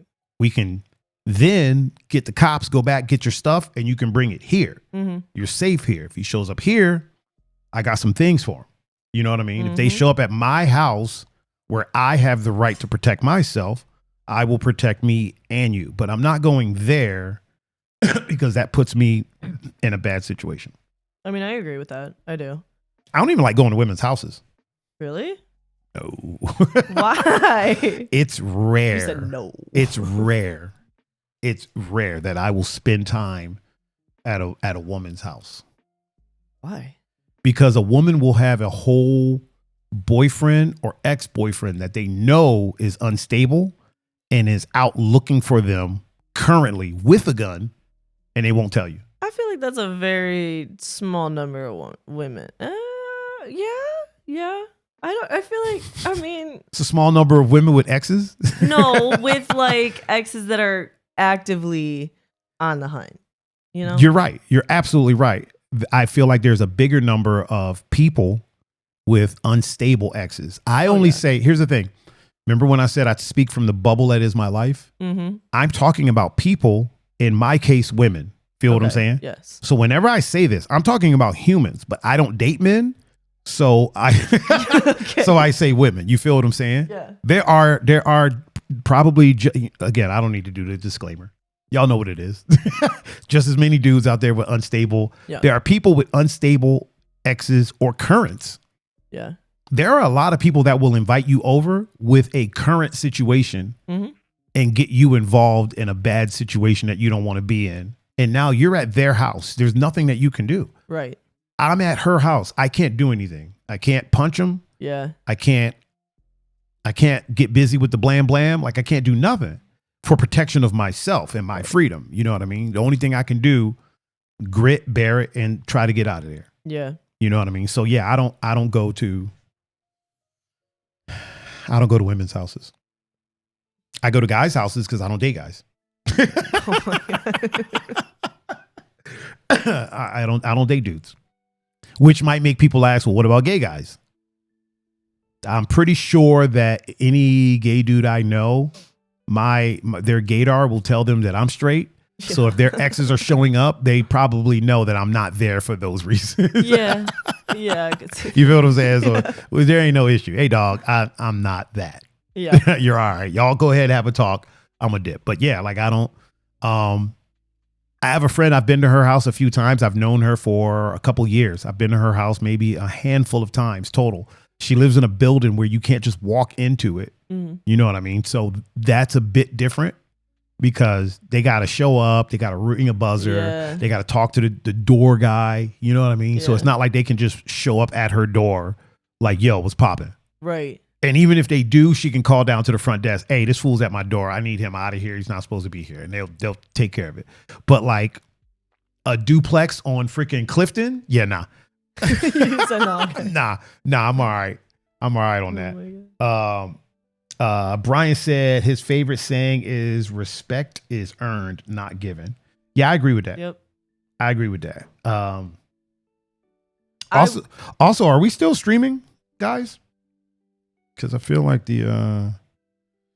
my software is telling me we disconnected, but I don't know if we did. Hold on. Is it still going for you? Yeah, it does say it's still live. Yep. We're live there. Let me check on the Twitchosphere. Cat's gambling, so we're probably still streaming. Cat's gambling in the chat, so.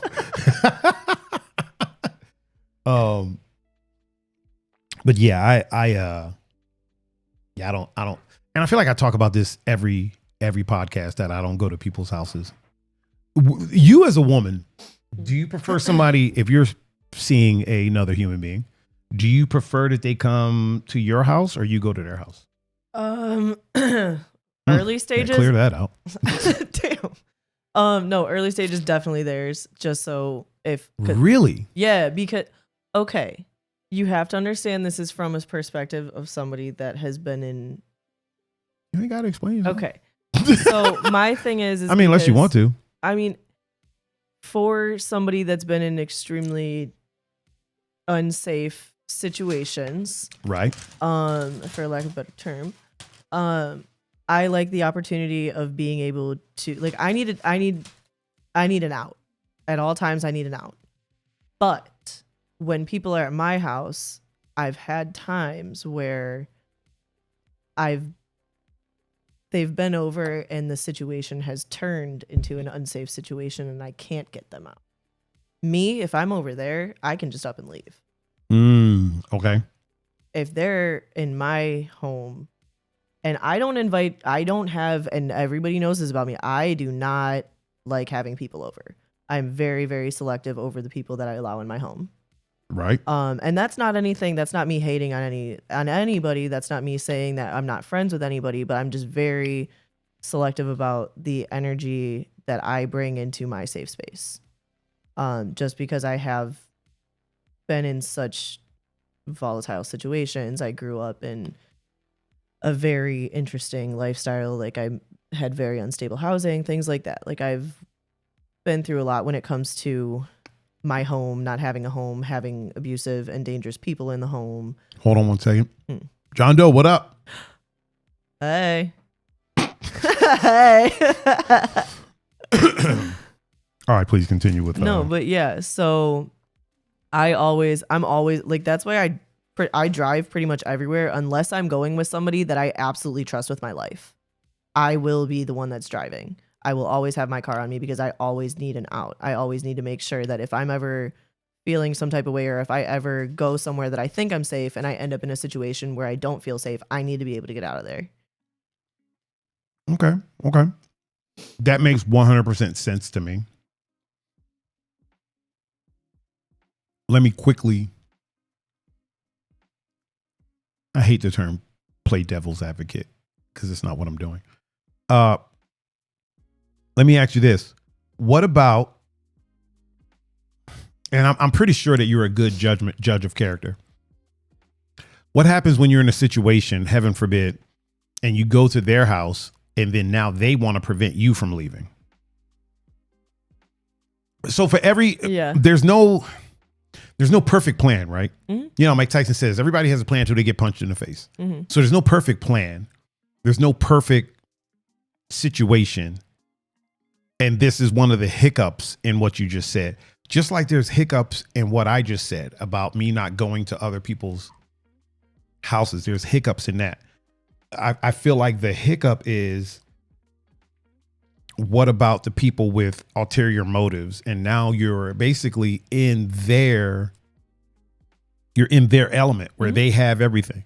Yeah. Like right now in this podcast room, there's like 6 weapons that you have no idea about, right? Well, thanks for putting that in my head. It's for protection. It's to protect us in case somebody decides to run up in here. That's valid.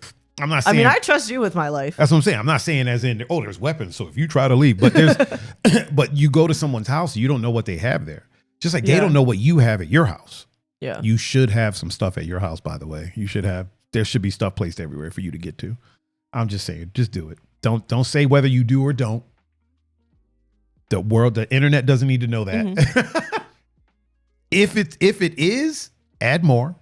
Yeah. If it's not, add them. Yeah. But like how do we fix that part of it? Like the unknown factors. Would it be just like public places or something like that? Absolutely. Yeah. But at the same time, like, I am very good at and you know this, I mean, pretty much everyone that's cued in knows this, but when I'm sober, I'm a very good judge of character, and I know exactly the type of person that I can semi-trust myself being safe around. No, you don't. What? What? Nothing. I said no, you don't. I didn't hear that part. Okay. Whatever. Yeah. Cut to me. Said no, you don't, and then cut back to you. I didn't hear that part. Well, you could see it there. No, you don't. No, look at the screen. Look at this. No, you gotta look at the screen.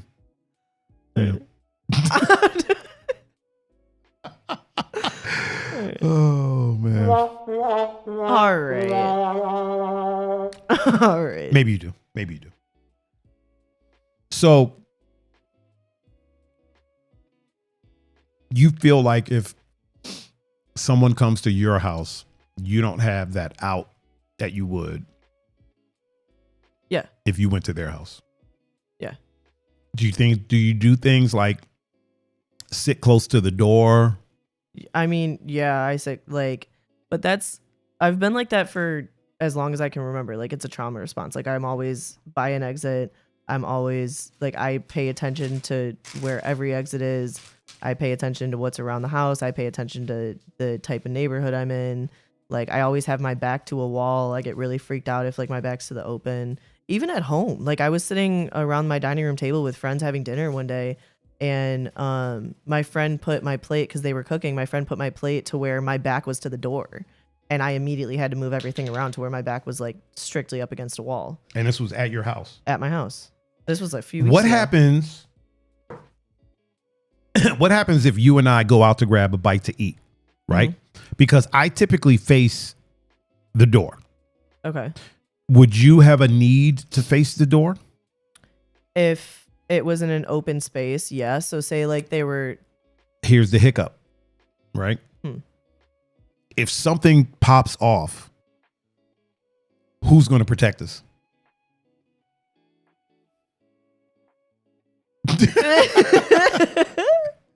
So here's the hiccup.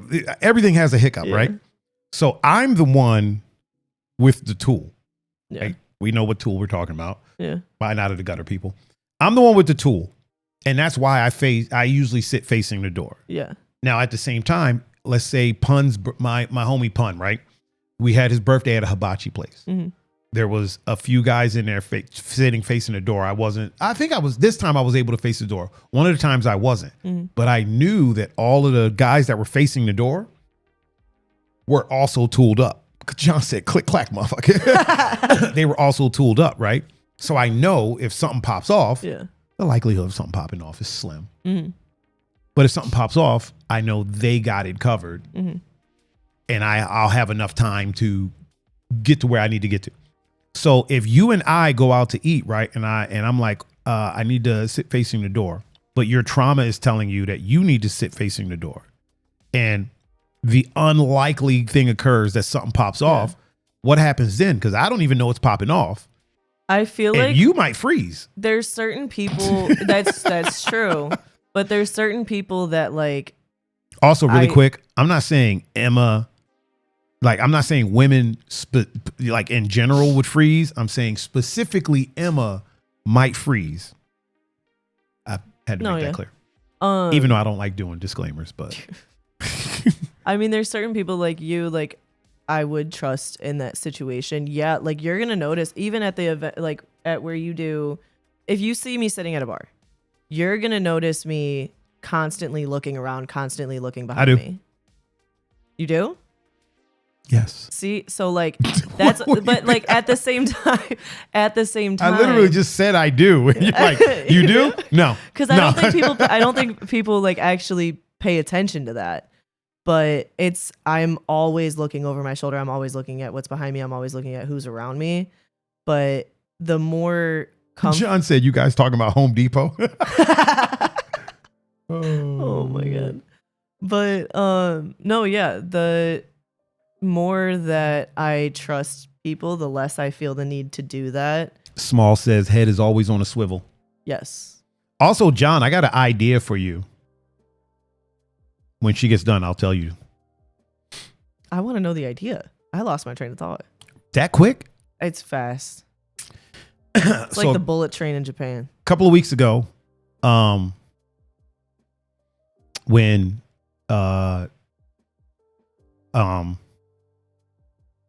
JIRL, John in real life, came and was on the podcast, and it was like before we did our thing that night. What would you think about a pre Hotbox podcast? That'd be really cool. I know, that's why I said it.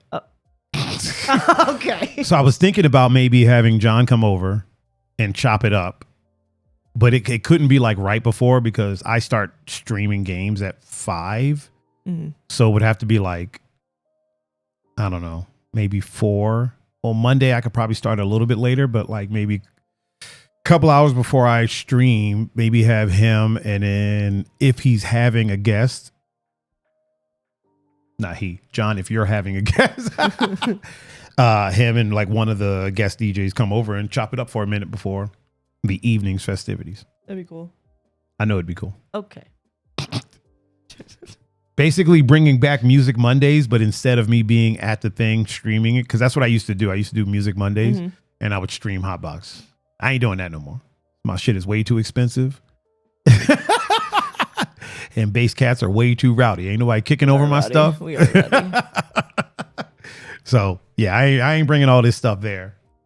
I get that. But I figure a cool way to bring back Music Mondays would be have John and one of the guest DJs come and sit and chop it up. Or if he can't do it, if you can't do it, John, you got 2 guest DJs. Both of them can come over here, chop it up beforehand.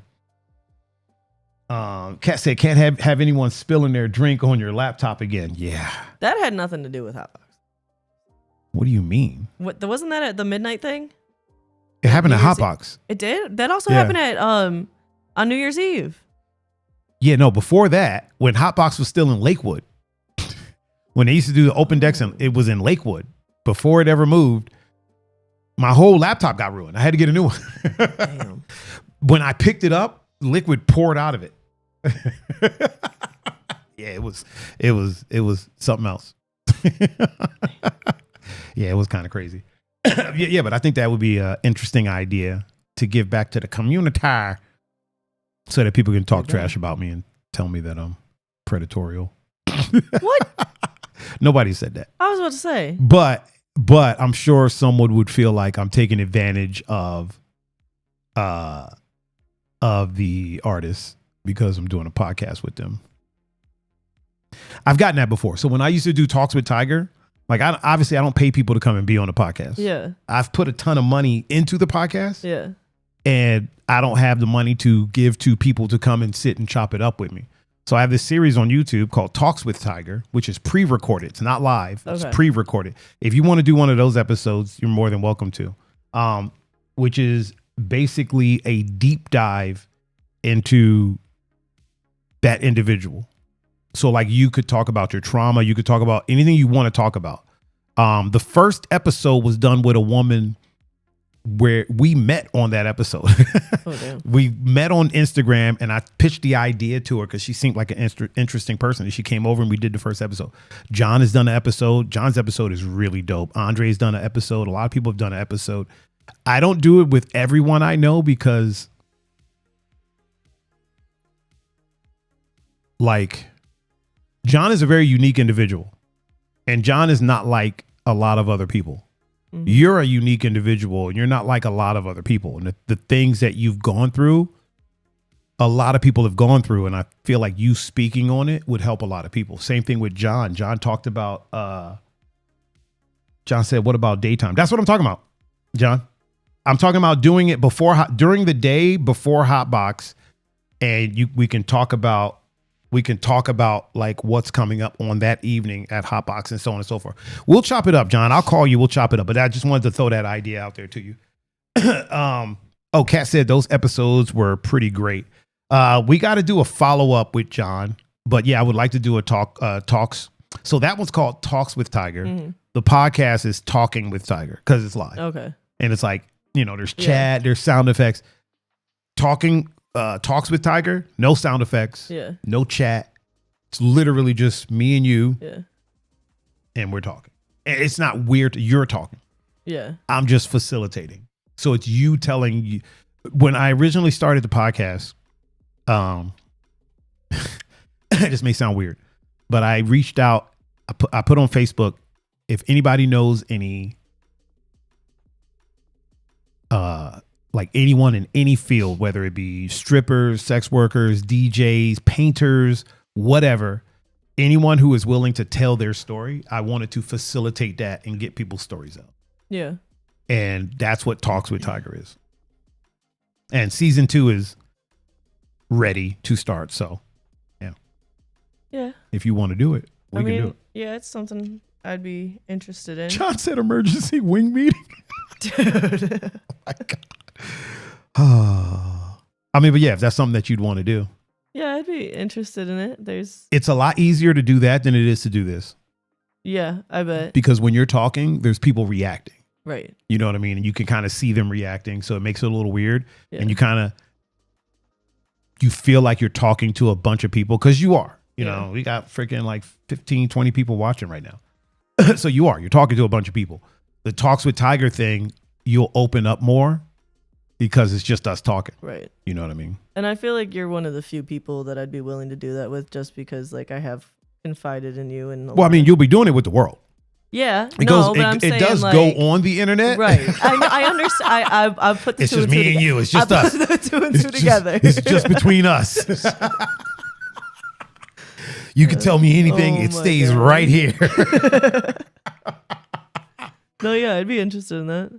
I think it would be helpful for both you and people that have been through what you've been through. Yeah. You know what I mean? That's what I usually tell people. Like, here's the thing, man. I've lived a pretty charmed life. And here's what I mean by that. I don't mean like everything has been roses and beautiful sunsets, but I have been born I was born a naturally non-emotional individual. And by non-emotional, I mean like at all. Mm. And so the negative things that have happened in my life, I have had the ability to deal with them logically. Whether that's healthy or not, I don't know. Mm. But I've had the ability to handle them and move forward. You know what I mean? And so that's what I mean by I've lived a charmed life. Like there isn't anything that, when I say I don't have trauma, I'm not saying it in the macho, I don't have trauma. I'm not saying it in that way, but I don't have like baggage per se, because I handle things, I make sure it's taken care of, and then I go. And that's part of the charmed life that I've lived. I know that not everybody's like that. And sometimes talking things out is very therapeutic for people. Yeah. And so if I can provide a platform for people to do that and get their stories out there and be heard, I feel like we all deserve to be heard. Yeah. So if I can provide a platform for people to be heard, then I want to do it. Yeah. And I feel like I'm finally at a point in my life where I have come to terms with a lot of the things that have happened in my life, and I'm ready to just let the pain go from it. And I feel like a lot of that has to do with my sobriety. I mean, I'm finally open with my family about it. This is the first time in 15, I'm 26. This is the first time in 15 years old ass. Shut up. That I've gone more than 2 months without a substance to numb myself from the shit. How long you got now? Tomorrow, 3? Is it 3? Tomorrow I'll be 90 days.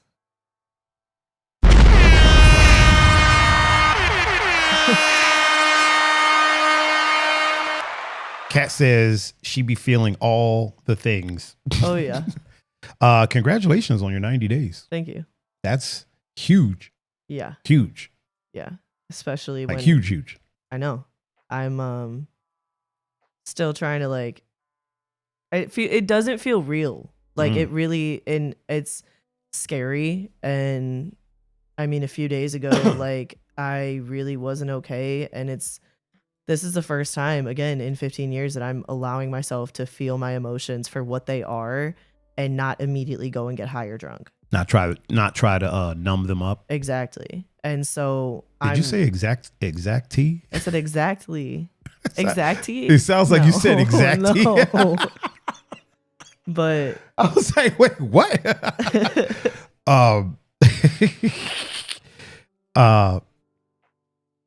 Isn't it interesting that, like, when you say it doesn't feel real, right?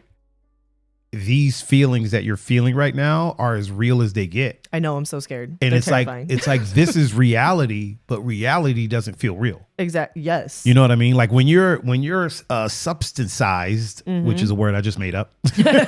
Substanated. Yep. Okay. When you're substanated, that's not real.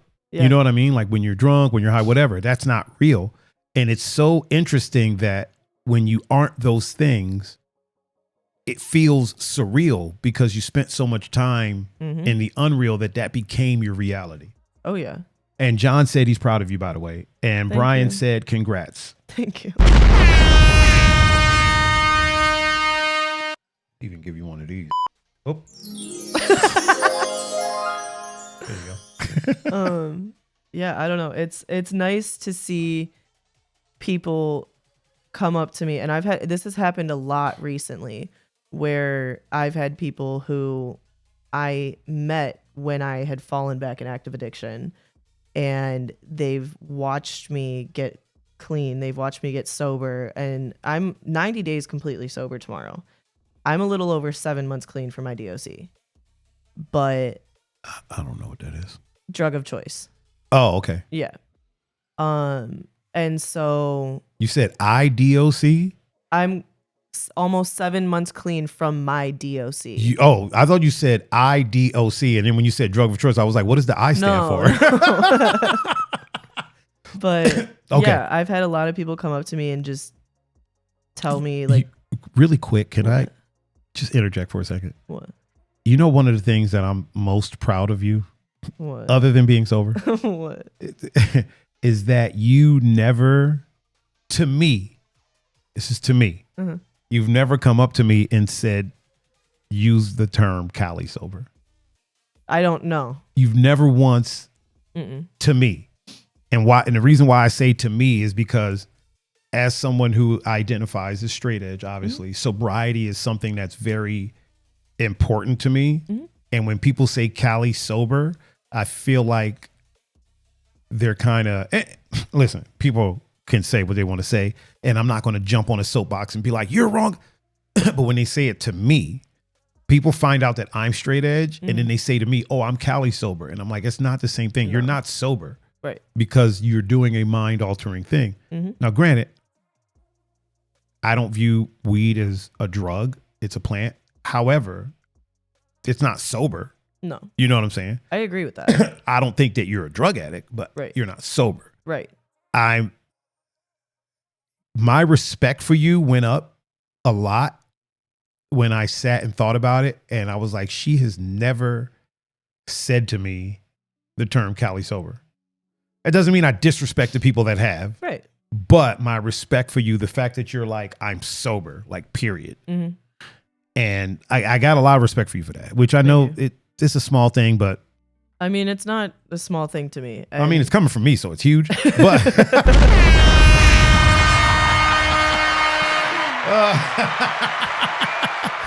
Oh my God. But yeah, big props for that. I think I mean, I have that. I mean, I grew up around addicts and alcoholics, and my mom, she was a drug and alcohol counselor for over 20 years.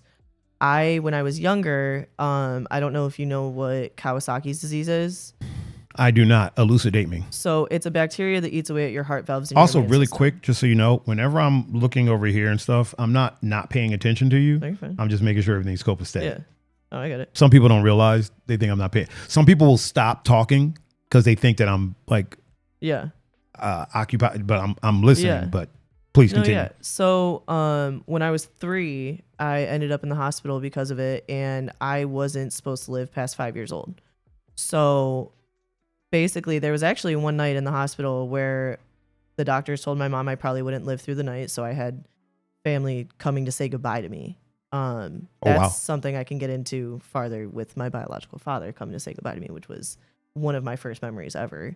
We'll save that for your Talks with Thaiger episode. We'll save the deep stuff for. So, but after that, I wasn't allowed back in daycares because my heart was in such a state where, like, if I got overstimulated, my heart could stop. So I wasn't allowed back in daycare. So I ended up growing up in like the environment of AA because my mom was a drug and alcohol counselor and she was in that environment. So I grew up literally like I grew up at the coffee shop at Stella Maris. I used to sit in that coffee shop while my mom was at work. I would have all the guys buy me all these different treats from the vending machine. The amount of honey buns I ate growing up, crazy. But like that's the environment. Remind me. What? Remind me to tell you something in a minute that relates to that. But please, Okay. I want you to finish first. No, I yeah. don't want to interrupt your. And so seeing that, and then also with the close family members that have struggled with addiction and alcoholism, and specifically with my dad, the man that I consider to be my dad that raised me, he's not my biological father. He relapsed, which is why he's ended up not being in my life anymore. And then my cousin, who was literally my other half, she like closer to me than any of my siblings. The day she died, I felt a part of me die with her. And so, and that is something, I mean, it's been a little over 5 years since she passed away and I'm still like, I haven't grieved. And you know, when you like, when a mother loses their child and you hear that scream, that wail come from them.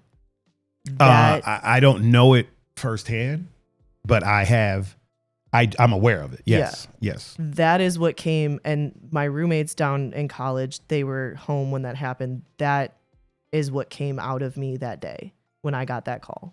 Whew. And it's a pain that I hope nobody, I mean, I know everybody is going to experience it at one point or another in their life, but it's something that I don't have words to explain. It's something that I pray that people can get through the day that they have to experience that.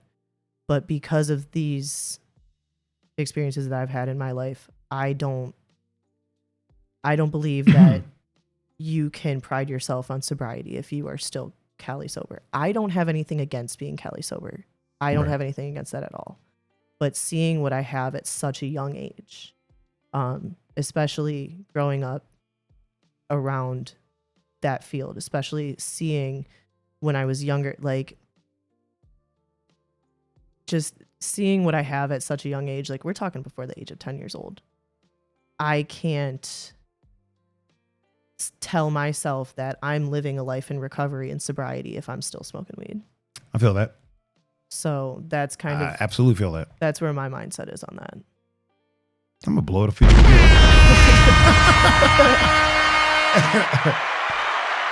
That's actually a really good mindset to have, especially if you are.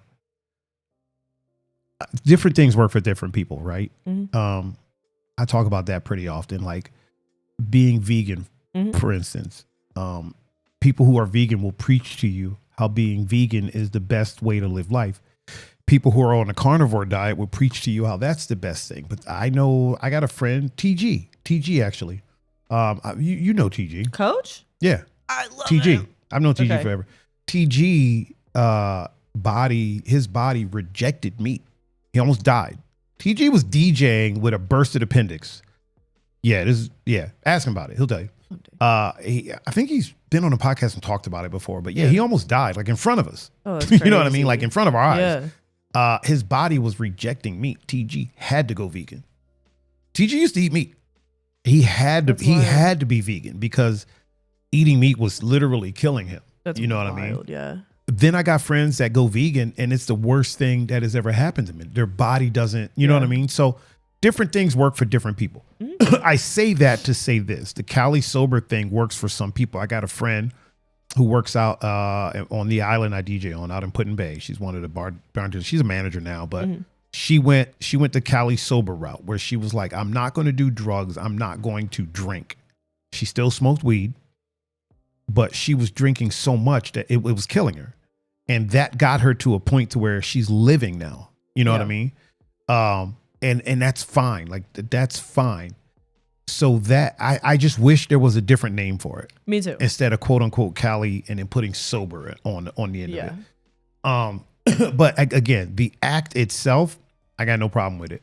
If that's what gets you healthy and gets you to a point to where you're alive and you're living and you're here longer, because the world is a much better place with you in it than it is with you not in it. And that doesn't go for everybody. There's some people that just need to be out of here, but we're not talking about them. We're not talking about the extremes.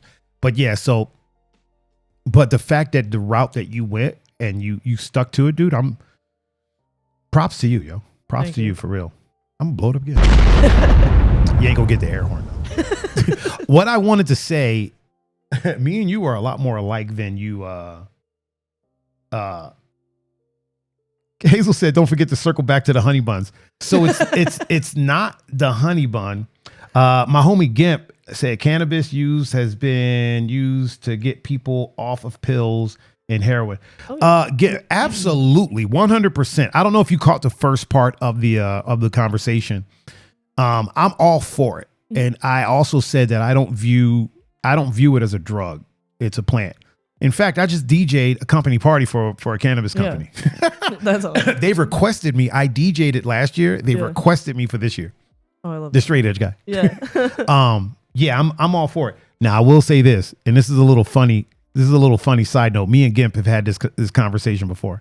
I got a lot of friends that will try to tell me what I'm missing out on from not smoking weed, and they'll tell me all the benefits.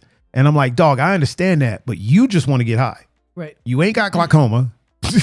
You know what I mean? You ain't on pills. Yeah. You just get high and write rap lyrics. So like, but that being said, Hazel, it wasn't about the honey buns. It was the fact that you grew up in like AA culture. I did the exact same thing. So because I've been straight edge literally my entire life. And I mean, I didn't have a name for it until I have a friend back in DC. His name is Martin. I think he lives in Peru now. He's actually been in the chat a couple times, not today, but he had a straight edge tattoo. He had drug free. This tattoo right here, the reason I have that is because he had one. It was smaller. And I was like, why do you have that? And he was like, because I'm straight edge. And I was like, what's straight edge? And then he explained it to him. And I was like, that's what I am. Like, that's how I live. Yeah. And he's like, yeah, you're straight edge. And I didn't have a name for it up until then. That was after I started clubbing. Before that, as a teenager, I had a friend. His name is Kyle, DJ SMK, Scratchmaster Kyle. And I was his dancer. So wherever he would DJ, I would go and dance. He got booked.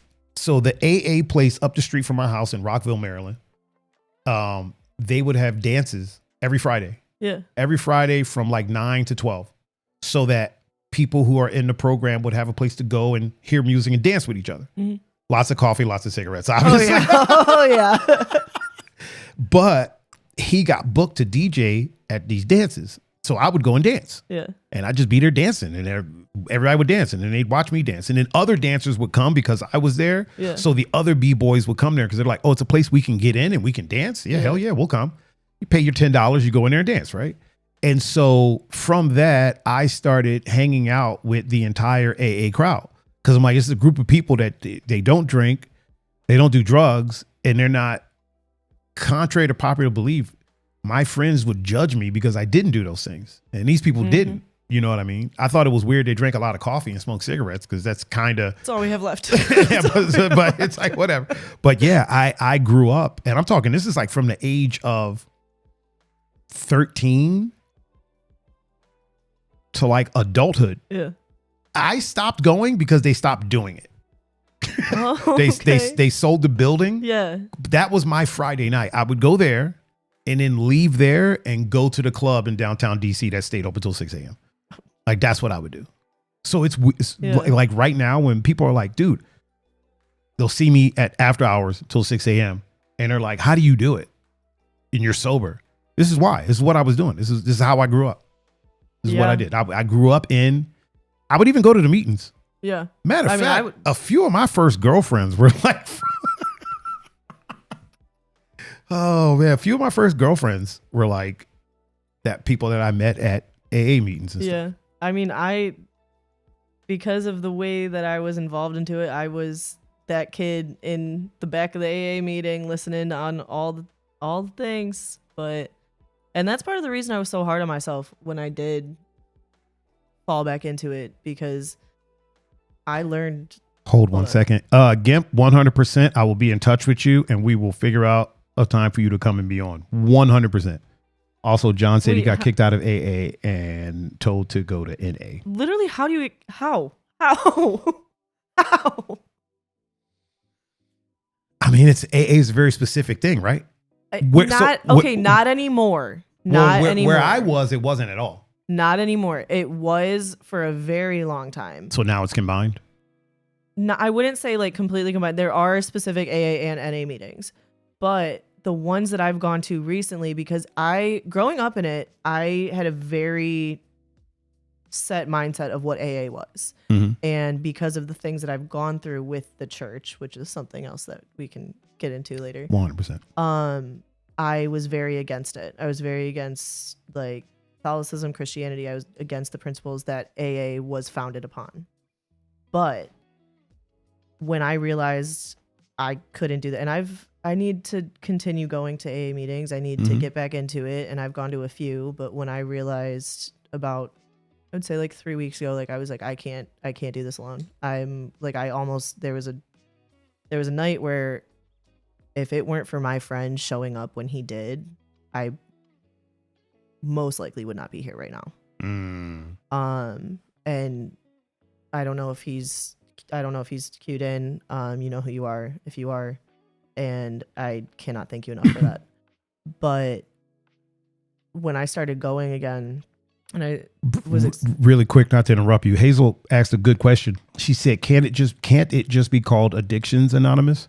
I would love that. They said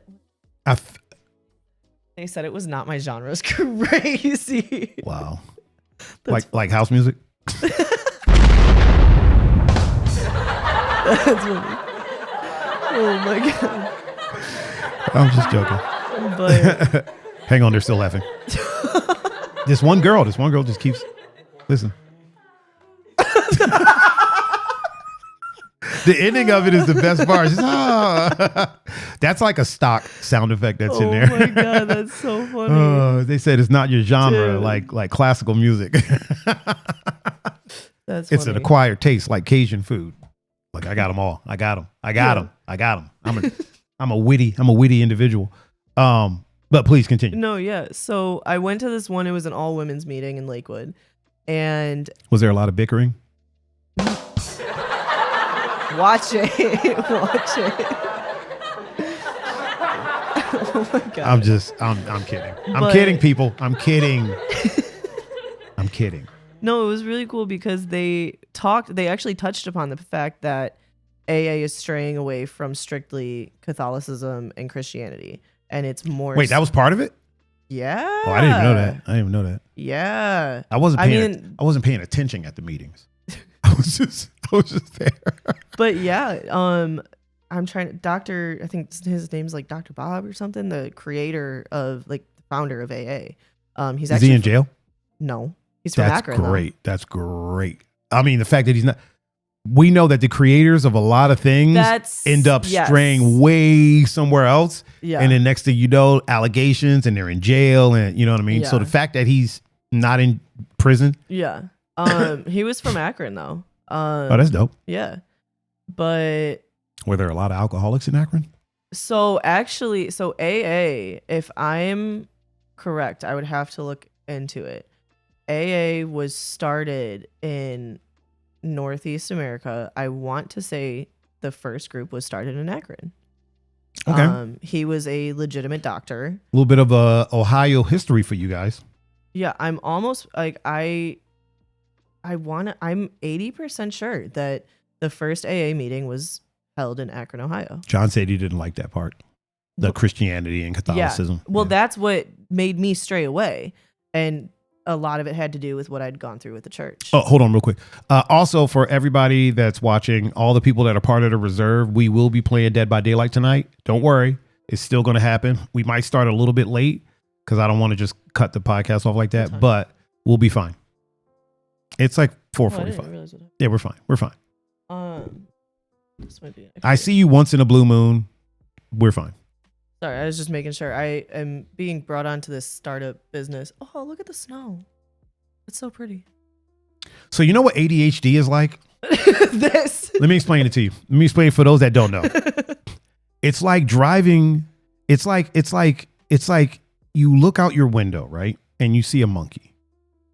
And the monkey has overalls on. And the overalls have like blue stripes. And you're sitting there and you're thinking to yourself, why the heck would somebody put overalls on a monkey? Uh-huh. And why would they have blue stripes? Like, that's the weirdest thing. Why not yellow stripes? Monkeys like bananas. Bananas are yellow. Why would, oh shit, I'm driving. That's what ADHD is. Yes. That's what ADHD is like. Yes, exactly. Which is literally what you just did. You were like, yeah, so look at the snow. Oh, man. He said A stands for Akron. That's the A in AA. Akron Anonymous. They should. Triple A. Akron Addicts Anonymous. Oh my God. Akron Alcoholics. We shouldn't be laughing at that, but it's so funny. Yeah, you can laugh at anything. You can laugh at anything. Okay, you were saying. I don't know. You saw the snow and it just totally. I really just like laughed. I have genuinely no clue what I was talking about. You saw the snow and it just totally like went out your ear. Yeah. That reminds me. Oh, look at that. Squirrel. He said, Derek said he's a poster child for it. Look who it is. Speak of the devil. Oh, hello. What up, yo? How's it going? Anyway, getting back to you. What? Any minute. Of course, Derek's going to make it about him. Does anybody remember the last thing I said? It doesn't matter. It's okay. Don't. It's okay. It's free thought. This is free thought. This is a house of free thought. We just, wherever your thoughts go, that's what we're here for. They be going to a lot of places. They do. They do. Also, you can now testify that I have a great community here on the interwebs. Absolutely. A lot of people get scared to come and be on the podcast because they're afraid of being judged or, for whatever reason. I always tell them, I'm like, dude, I have an amazing community. Mm-hmm. Most of them are mothers. Like Texas Soccer Mom's a mom. Mama obviously is a mom. Hazel's a mom. My sister Liz jumps on. She's a mom. Jag is a dad. Coach is a dad. Julian's a dad. Gimp is a dad. So it's like there's a lot of parents that are like in my community. And that's not even all of them. Zed's not a mom, but she's Tex's child. Little suspect that was in the chat earlier. That's Texas Soccer Mom's daughter. Okay. But yeah, I have a great community, man, and it's a very supportive community. Oh, Brian said he's a dad. Yeah, Brian's a dad. Yeah, so I'm not. Really? Nah, you could. That's for the birds. That's not me. I'm not the one. A lot of times my chat would be like, yo, when are you going? I'm like, don't put that evil on me. I'm too selfish with my time. Okay. I'm selfish about my time. Remember how you talked about you don't like having people at your house? Same exact way. Okay. Not even people I'm dating. Because there's a way that I like to do things. Yeah. There's a time that I like having people over, right? Yeah. You told me you wanted to come over Thursday, and I was like, fuck it, let's have a pod, right? Yeah. I like doing this because it allows me to have people over and actually it's not mindless. We're actually talking. Right. We're not just watching TV. We're not just we're creating something together. Right. We're creating this.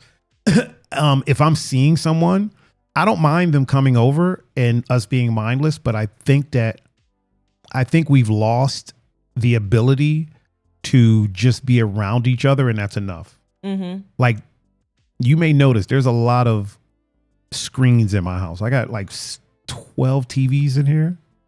Yeah. If you go back in my streaming room, there's a ton. At any given time, I can pull a screen out. Like, if you want to watch a show, I can whip a screen out for you to watch that show. I'm going to watch what I'm going to watch. You watch what you watch. We don't have to do the same thing in order for us to spend quality time together. Yeah. Feel what I'm saying? There's a lot of people that don't feel that way. They need the attention at all times. And like the fact that you're even at my house says a lot about you, because there is a lot of people, the majority of the people that that know me have not been to my house, which sounds like I'm being like, it's so sacred. I'm not saying that. Mm-hmm. But what I'm saying is the fact that you have even been invited to be here already should tell you how I feel about you. So if you feel like me not showering you with attention when you're around here is me saying that I don't care about you, if I didn't, you wouldn't be here. I'm not saying you. I'm talking about the people that, you know what I mean? So John said, my kids call you Uncle Thaiger. Yeah, because I'm their uncle. I mean, it makes sense. Remember, you don't get credit for what you're supposed to do. You're supposed to call me uncle.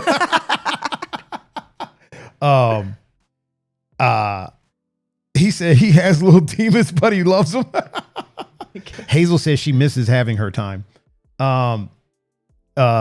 Gift said, I'm sure you'd make a great uncle. I am. I'm the best uncle on the planet, dude. Like, if you introduce me to your kids, I'm the fun uncle. I got the video games. I got all the fun stuff. Yeah. You know what I mean? That being said, I am very selfish with my time. I like to spend my time the way that I like to spend it. Like when I go out, right? Mm-hmm. When I come home, I sit down in my chair. I usually take my dog out. Then I sit down. I pop open YouTube, and there's like 4 channels that I check the new videos on. Mostly gaming stuff. Yeah. And that's how I decompress. Mm-hmm. I can't do that if my girlfriend's over. I don't have a girlfriend, but if I did, I can't do that when she's over. Why not? Because most of the women, right, that I have dated, I almost said most women, but most of the women that I've dated, that I've experienced, aren't happy with surface happiness. There's always another layer. Patrice O'Neal did a skit where he talked about this, and he said, when you see your girl, the first thing she asks, "Did you miss me?" And he's like, now I got to lie to her. Like, they're not happy with that. You're happy to see them. Yeah. That's not enough. Yeah. Oh, hey, oh man, it's good to see you. Get a hug. Did you miss me? Now I got to lie to you. Cause no, I didn't miss you. You've done this to me. I think, okay, no, but deadass, the only time that I'm ever actually asking that question, it's not that serious. I know it's not. I know it's not, but you get a little emotional whenever I'm like, no. A little bit. Well, here's what you do. You'll be like, I miss you. And I'll say, okay. Yeah, because damn. But I don't miss anybody. Oh. I don't. Because here's the thing. You know who I miss? Nobody. I don't miss my dad. He's dead. I don't miss him. You know what I mean? Because I thought very fondly of him when he was here. He's my biological dad. My stepdad obviously is still alive. So when people hear me talk about my dad, I'm talking about my stepdad. Mm-hmm. My sister Liz, it's her dad. Mm-hmm. Her biological. Yeah. But I get it. Yeah. He raised me. So y'all know the deal. Anyway, I would be remiss. I had a sister that passed away soon. I don't miss her. Yeah. I think of her fondly, but it's not like I'm missing her. You know what I mean? Her time came and that's what happened. I would feel like a terrible person if I missed this random chick that I met. Not you. I'm not saying you're random. This random chick that I met downtown Cleveland, but not my sister. You know what I'm saying? Yeah. So my whole life, I've kind of been that way. I've lost people that have meant the world to me. Best friends, close friends, family members. Mm-hmm. And I don't find myself missing them. Like I don't find myself like, oh man, if only they were here, X, Y, and Z. Because for me, once again, this is the only disclaimer that I'll continue to do. I speak from the bubble that is my life. So this is for me. For me, that's not a way for me to live life. Right. I can't go and do a thing and then this amazing moment that I'm having gets darkened a little bit by wishing someone else was there. I live like my dog. I learned how to live from having dogs. Dogs live in a moment. Yeah. I could put my dog in the trunk of my car right now, drive 20 minutes and open that trunk and he sees me and he's happy as hell. Yeah. Forget the ride in the trunk. He's happy to see me. I'm not going to do this, people. Don't call Peter on me. I'm not putting my dog in the trunk. But dogs live in the moment. Yesterday doesn't matter. Tomorrow doesn't matter. Right now matters. There was a cartoon I saw where God was asking a dog how he died. And he was like, I was hugging my best friend.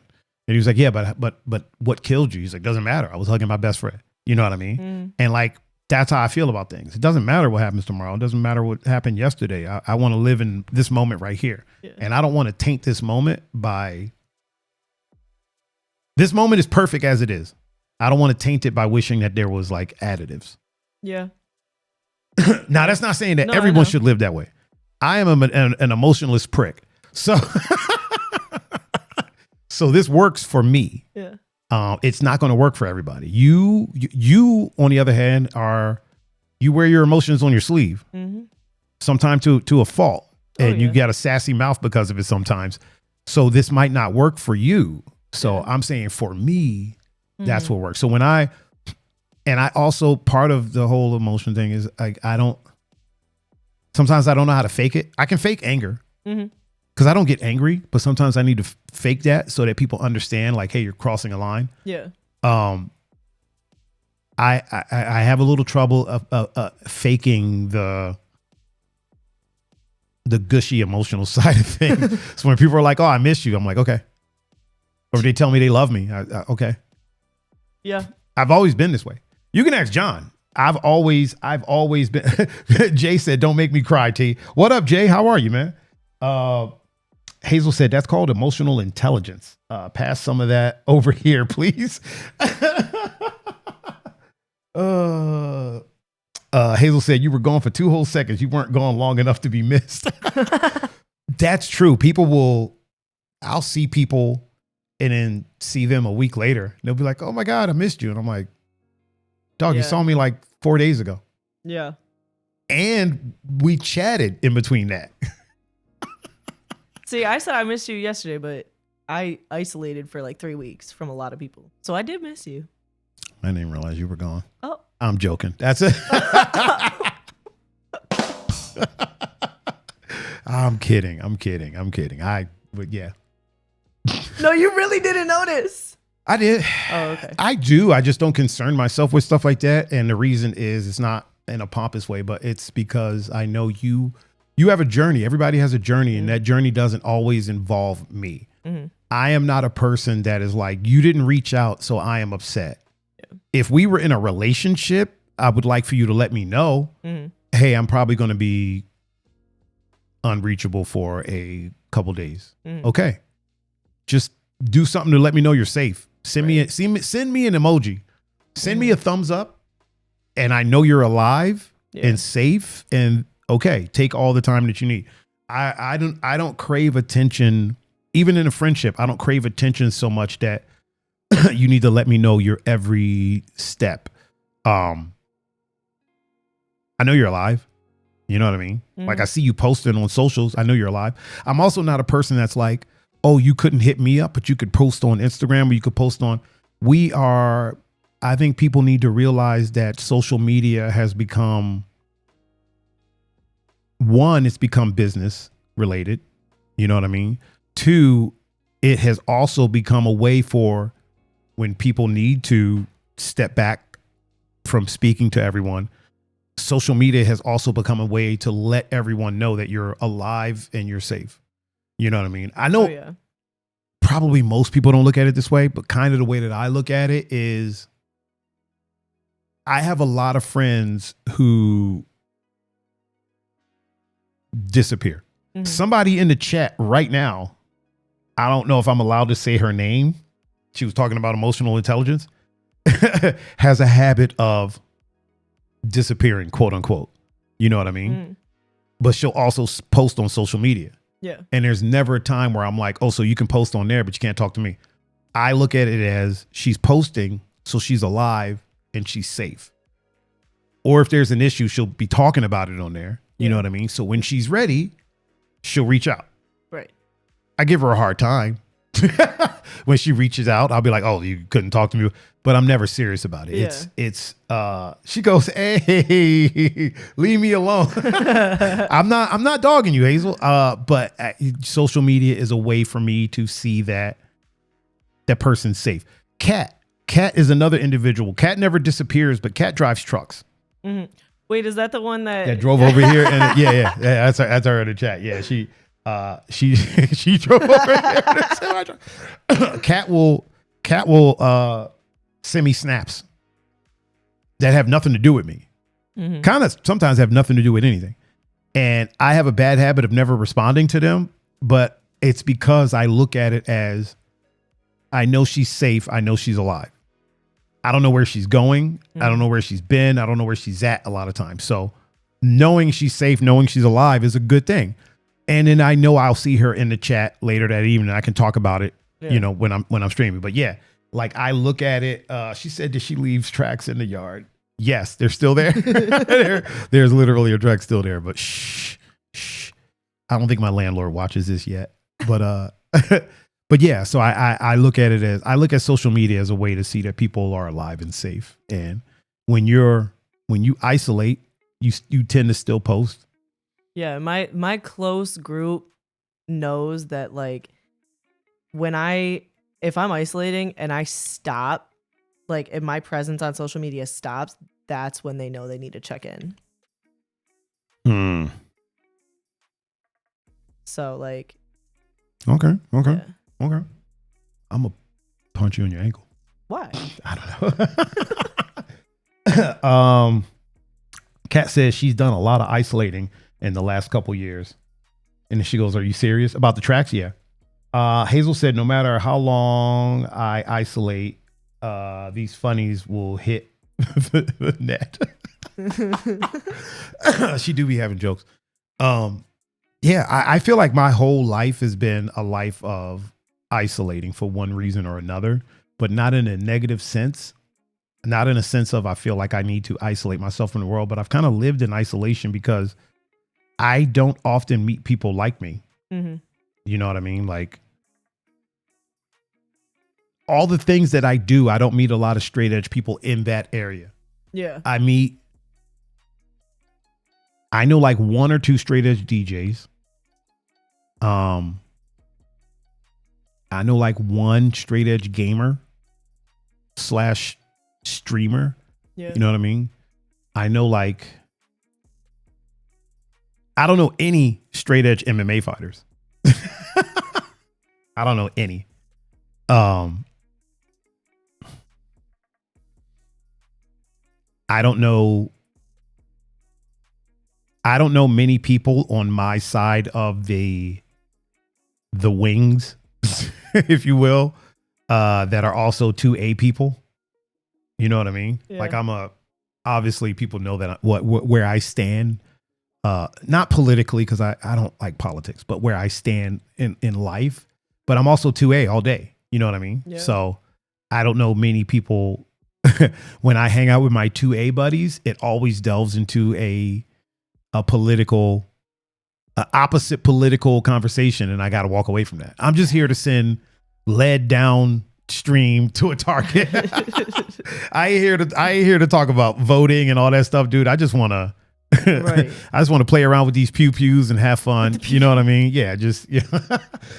But yeah, so I do live a life, and this isn't a woe is me thing, but I do live a very not an isolated life, but it's a life of isolation because there's not a lot of people like me. And there's not a lot of people that understand me. That's why I don't have company a lot. Yeah. Like even when I DJ, I don't like people like when I'm doing my job, talking about clubs. Obviously, Sundays is a different thing. Yeah. Events are a different thing. But like my job, when I'm doing my job, I don't like a ton of people up in the booth with me because you're kind of messing up the way that I like to do stuff. Right. There's certain people that I can do it.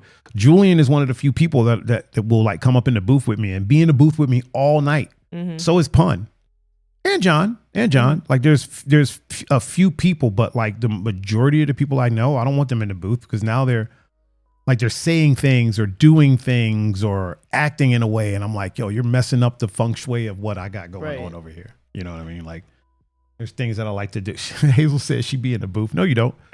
Hazel be twerking in front of the booth, but she don't be, she don't be in the booth. I got yelled at one time because I said something on the mic about Hazel. There was a short girl that was there. I don't know do you remember this, Hazel? And her and the short girl were getting a dance on. And then I said something on the mic. I was like, yo, if y'all could see what I'm seeing right now or something like that. And there was a dude that walked up and was like, hey, man. This is exactly how he started. Hey, man, you shouldn't talk like that. And I was like, do you know her? And he was like, no. But I was like, okay, then shut up. Like, why are you even? I was like, I know her. And he's like, then you especially shouldn't be talking like that. And I was like, okay, that's weird. And then Pun came up. And Pun is not as patient of an individual as I am. You met Pun, right? Yeah. Pun's a teddy bear. That's why we call him Panda. Yeah. Pun Fu Panda. That's what, you know. He's a teddy bear, but he's not patient. not for stuff like that. He has a low tolerance for stupidity. Yeah. And he came up and was like, yo, he's basically told the dude in no short terms that he was about to, because the guy was like, yeah, he was like, what are you? You're just a DJ. And Pun was like, luckily for you, I'm not a DJ, so I will fuck you up. Yeah, Pun's that dude. Hazel said, boy, we had a time that night. Yeah, that girl, the girl that she was there dancing with got left, lived in Akron, and her crew left her there. And I was about to drive her home. I was like, can you call somebody? I gave her my phone. I was like, which I met her again not too long ago, which is hilarious. It's hilarious. I saw her where she works. I won't say the company, but I was doing some content for them. And I was also fixing some computers for them and on in. She goes, you don't remember me, do you? And I'm like, your face looks familiar. And she was like, yo, you like let me use your phone by the DJ booth so that I could get somebody to pick me up to get back to Akron. And I was actually going to drive her. Like I told the one security guard, I was like, hey, let her know if she can't find somebody, I'll drive her to, she's in Akron. I was like, I'll drive her there. It's not hell, as Chris told you, I am not one, I don't mind, driving. Kemp said, where are you seeing these comments? So if you look right here, all the chat is right there, but it's over on Twitch. Gimp, over on Twitch TV/Thaiger39. So that's where most of the people are chatting at. She said the concern we had that night was intense. There's so many situations on that strip that happens for sure. And I didn't like the idea of anybody, let alone a girl who was like, she was like 4'11", maybe 5 foot, all of like 80 pounds. So I'm like, I didn't like the idea of her just being stuck. Right. What is it? 30, 40 minutes away from home, which is weird. You know what I mean? It's also weird for the 6'3" DJ to be like, I'll drive you home. However, I would rather she think I'm weird and get home safe. Yeah. You know what I mean? Like, okay, you can think I'm weird. That's fine. Right. As long as you get home safe. I don't care what you think about me. And at the end of the day, when I saw her again, she was like, yo, you saved me. Like, you let me use your phone. You offered to drive me. And I was like, what'd I do? Like, right. I'll drive people home. I drove a friend of mine. Her little sister was in the club and was she was drunk, but she was walking around like taking people's bottles. Like she walked up to me and pulled out a bottle. I was like, where the hell did you get that? She was like, I took it from this section. She was just taking their bottles and like drinking them. And I ended up driving her home. She was in like, it's like Berea or something. She was next to some university, whatever university it was. When I tell you she slammed my door so hard, drunk women will slam the hell out of a door. Oh yeah. She slammed my door like I had just cheated on her. Oh shit. Like she slammed my door. Like when she got out, she was like, oh, blam. And I was like, yo, I texted her sister and was like, man, I'm about to kick your little sister in the ankle, dog. I think Gimp just joined the Twitchosphere. Welcome in, Gimp. Where were we? I feel like I'm talking about myself. I'm here for it. Why? We're talking about you. We're talking to you. Okay. Okay. I like your Doc Martens. Thank you. They're new. I gotta clean them up a little bit. I got them for Christmas. Are they uncomfortable still? No. They don't start off uncomfortable? They do, but that's why like they're broken in by now? Okay. I wear them to work to break them in, but I'll wear 2 pairs of socks with them so I don't get blisters and whatnot. So the house scene in DC, that was like the shoe of choice. Yeah. For a long time. Yeah. I used to rock Docs. I feel like I could show you old videos of me and I'm rocking like obviously my baggy jeans and my dashiki looking shirt, but I'm rocking Doc Martens, low tops and high tops. Yeah. Doc Martens were like if you were a dancer, especially if you danced to house music or anything like that, Doc Martens were your shoe of choice. Oh, okay. And we didn't do the baby powder thing. A lot of people talk about that. Yeah. We didn't do that because we're privileged. So we had wooden dance floors. Okay. Okay. So we had wooden dance floors that were nice. Like the club that I used to go to was the biggest nightclub on the East Coast for a long time. Had a bunch of rooms. It had an outdoor volleyball court, basketball court, a concession stand, a fountain. Crazy. Yeah, it was crazy. It was crazy. When it closed down and they tore it down, it was the size of a city block. I'm not even joking. Oh, that's wild. And it had a wooden dance floor, like a nice wooden dance floor. So yeah, we didn't need baby powder. So when people came in from other cities, people would be like, they get the baby powder. We'd be like, whoa, whoa, whoa, whoa, whoa, whoa. You don't need that. Oh my God. You're good. Just get your dance on. When I came to Ohio and people were using baby powder, I thought it was the weirdest thing. But by that time I was a B-boy. So baby powder messed me up. I need traction. I need a little bit of traction. Man, It is getting real snowy out. It's so pretty.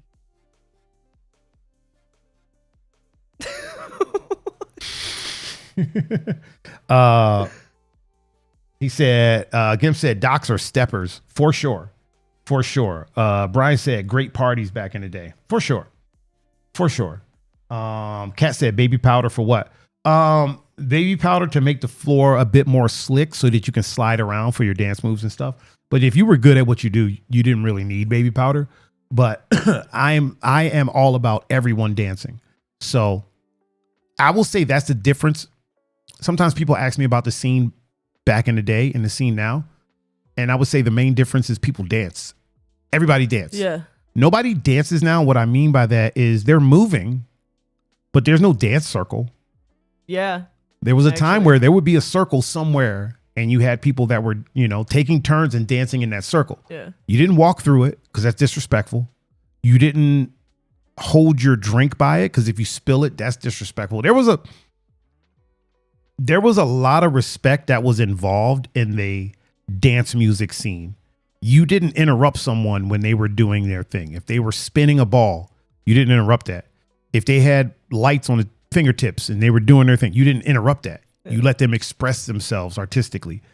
The dance circle was the same way. People were getting out there and they were bleeding and sweating and they were living for this music and this dance. Yeah. You didn't walk through that and disrespect it. You didn't stand on the side of a circle smoking a cigarette. That's getting in our lungs. You don't do that. You know what I mean? So I think the biggest difference between the scene then and now is I think is the dancing. Because a lot of people just kind of headbang now. Which headbanging is a thing.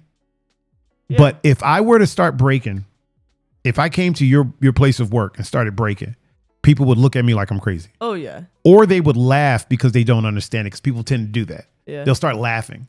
When in reality, I'm doing things with my body that they couldn't dream of doing, but they're laughing because it's funny to them because they don't understand it.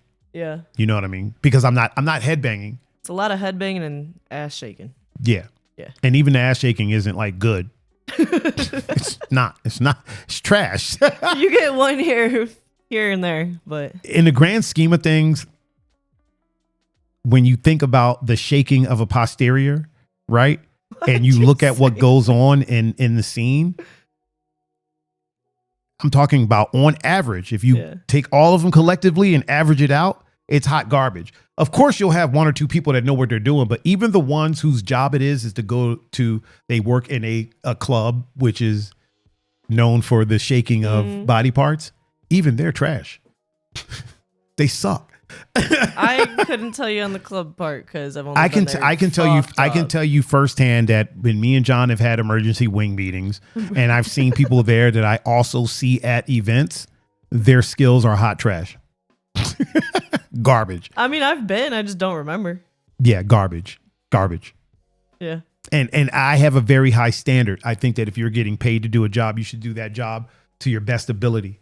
I had of someone who I used to date who was of that ilk, if you will. Of that ilk. And she would talk to me about, like, she was like, I want to make more money. Yeah. And I'm like, work on your dancing, dog. Yeah. Take some pole dancing classes. Learn some tricks. Get rhythm. Make your, like, if you're going to do, my dad used to tell me, Liz is biological. My dad used to tell me, he would say, son, whatever you be in life, be the best at it that you can be. He's like, I'm not going to tell you what to do. But even if you're a bum on the street, you be the best bum that you could possibly be. And I took that to heart. Anything I do, I want to be as good as I can possibly be. And I feel like everybody should have that same sentiment. If you're going to be an exotic dancer, You know what I mean? Yeah. You should want to be the best one that you can be because that's how you make the money. Yeah. You know what I mean? Take care of yourself. Take care of your body. Get in shape. You know, get your look down tight. Get your makeup done right. Get your hair done. Learn some moves. Learn a trick or two. You know what I'm saying? Like, be the best that you can be. Don't do the walk. You know the walk I'm talking about where they walk around. There's like a dip every now and again. Trash. Yep. Garbage. If you go to Florida, Georgia, any of these places and go to a club, it's like, yo. People are doing tricks. They're flipping. They're tag teaming stuff. That's why. You're here and you got a bunch of ravers that really kind of can't dance. They really don't have rhythm. They got that same, they all have the same move. And I'm not dissing them. There's some that stand out. Yeah. And listen, if this doesn't apply to you, I ain't talking about you. You know what I mean? Like if you do your thing and you gets busy, I ain't talking about you. However, if we can joke about DJs, we can joke about dancers. That's true. That's true. You know what I mean? If we could talk about promoters and we could talk about DJs and we could talk about DJs playing the same genre of music or the same style or even the same songs, we can talk about dancers doing the same dance. Yeah.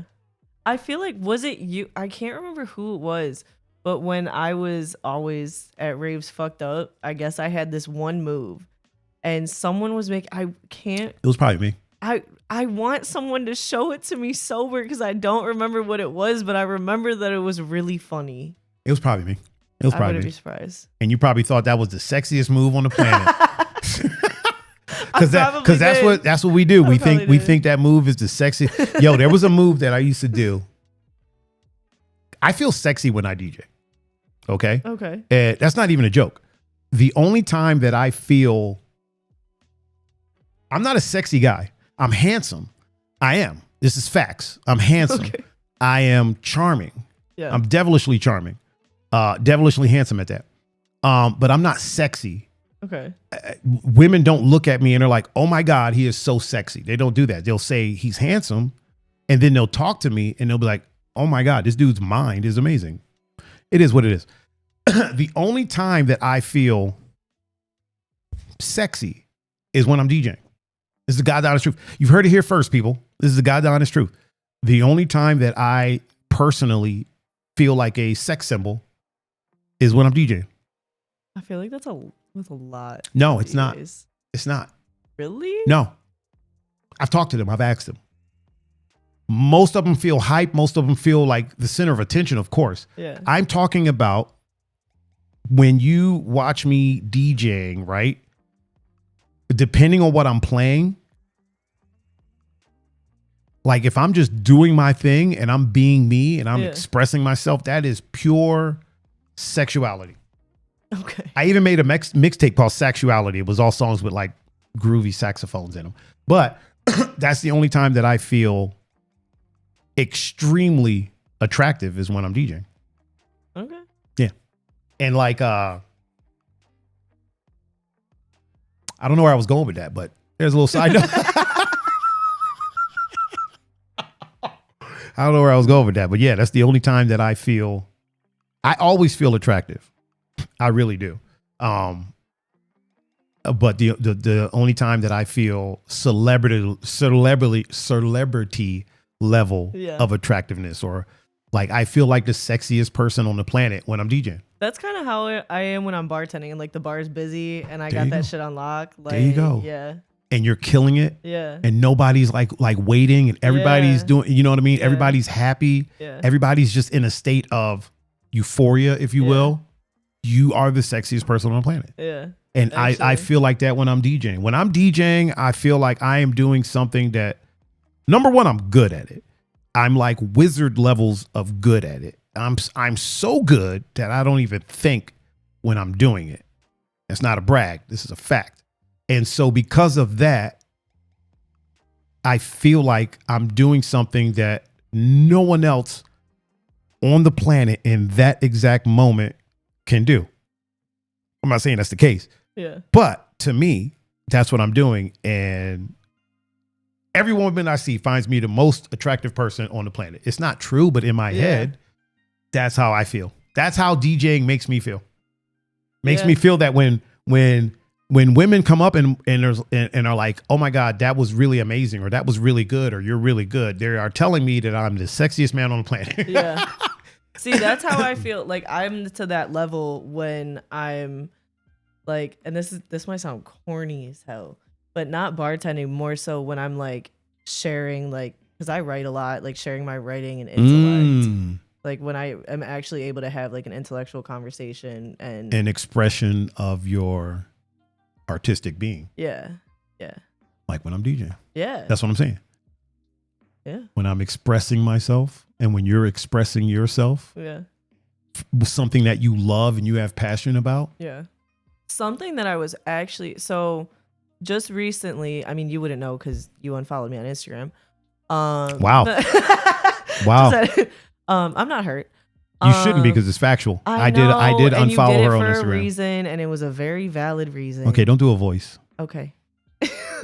But really quick, something that I decided a few years ago I want to try not to do. If you notice, I don't really do it. Maybe once in a blue moon, and then I try to catch myself, is doing a voice. What do you mean? When talking about someone else. So here's something that people will do, right? Okay. Whenever they don't agree with someone, maybe they'll say, I don't think pineapples belong on pizza, right? And they'll say, oh, I know what all you are going to say. Oh, pineapples should be on. That's the voice I'm talking about. Okay. And when you're like, I know you did it for a reason. That voice represents me. And I don't sound like that. You're right. I sound way more handsome than that.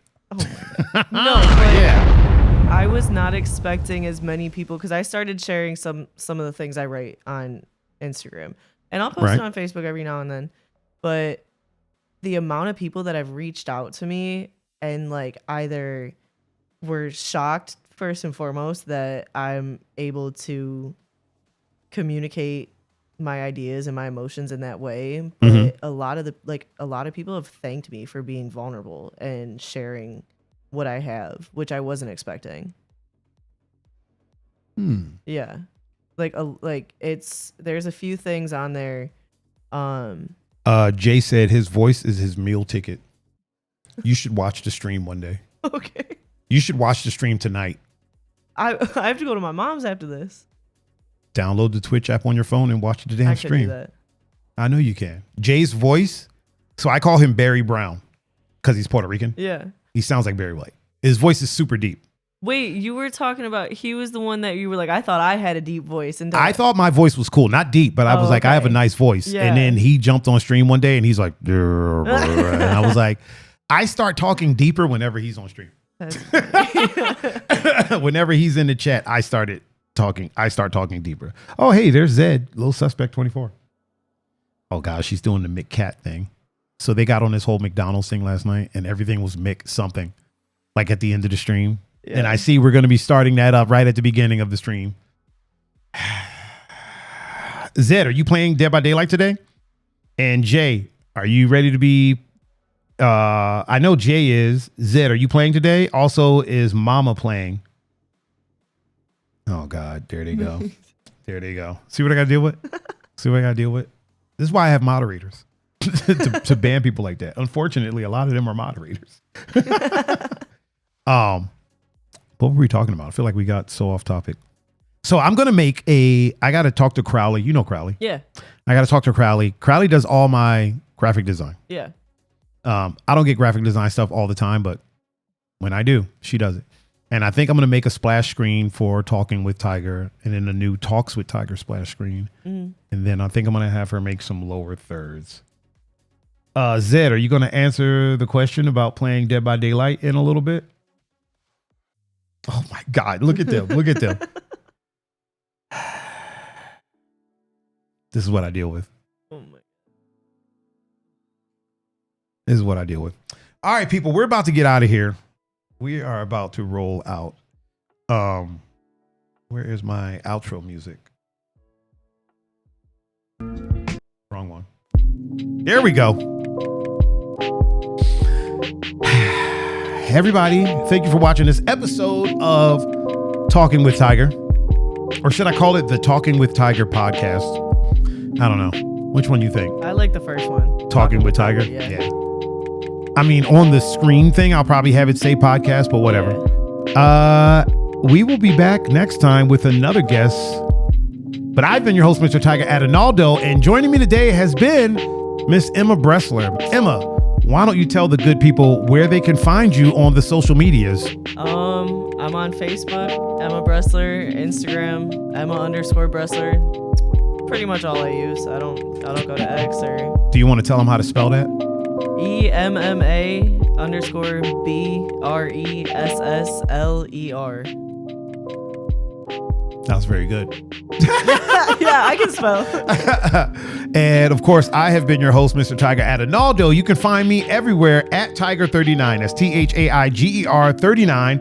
And you can find me on Twitch, Facebook, Instagram, Twitter, or X. You can find me on Snapchat. You can find me on Christian Mingle, Bumble, Tinder. You can find me on OnlyFans. You can find me on freaking farmersonly.com. You can find me,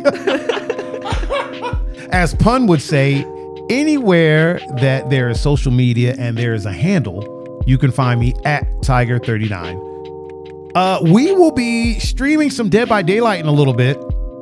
All of the good people will be here. Probably be playing games with Jay. I'm assuming Zed and Mama. Scythe is out of town, so he won't be playing, but you can catch us there.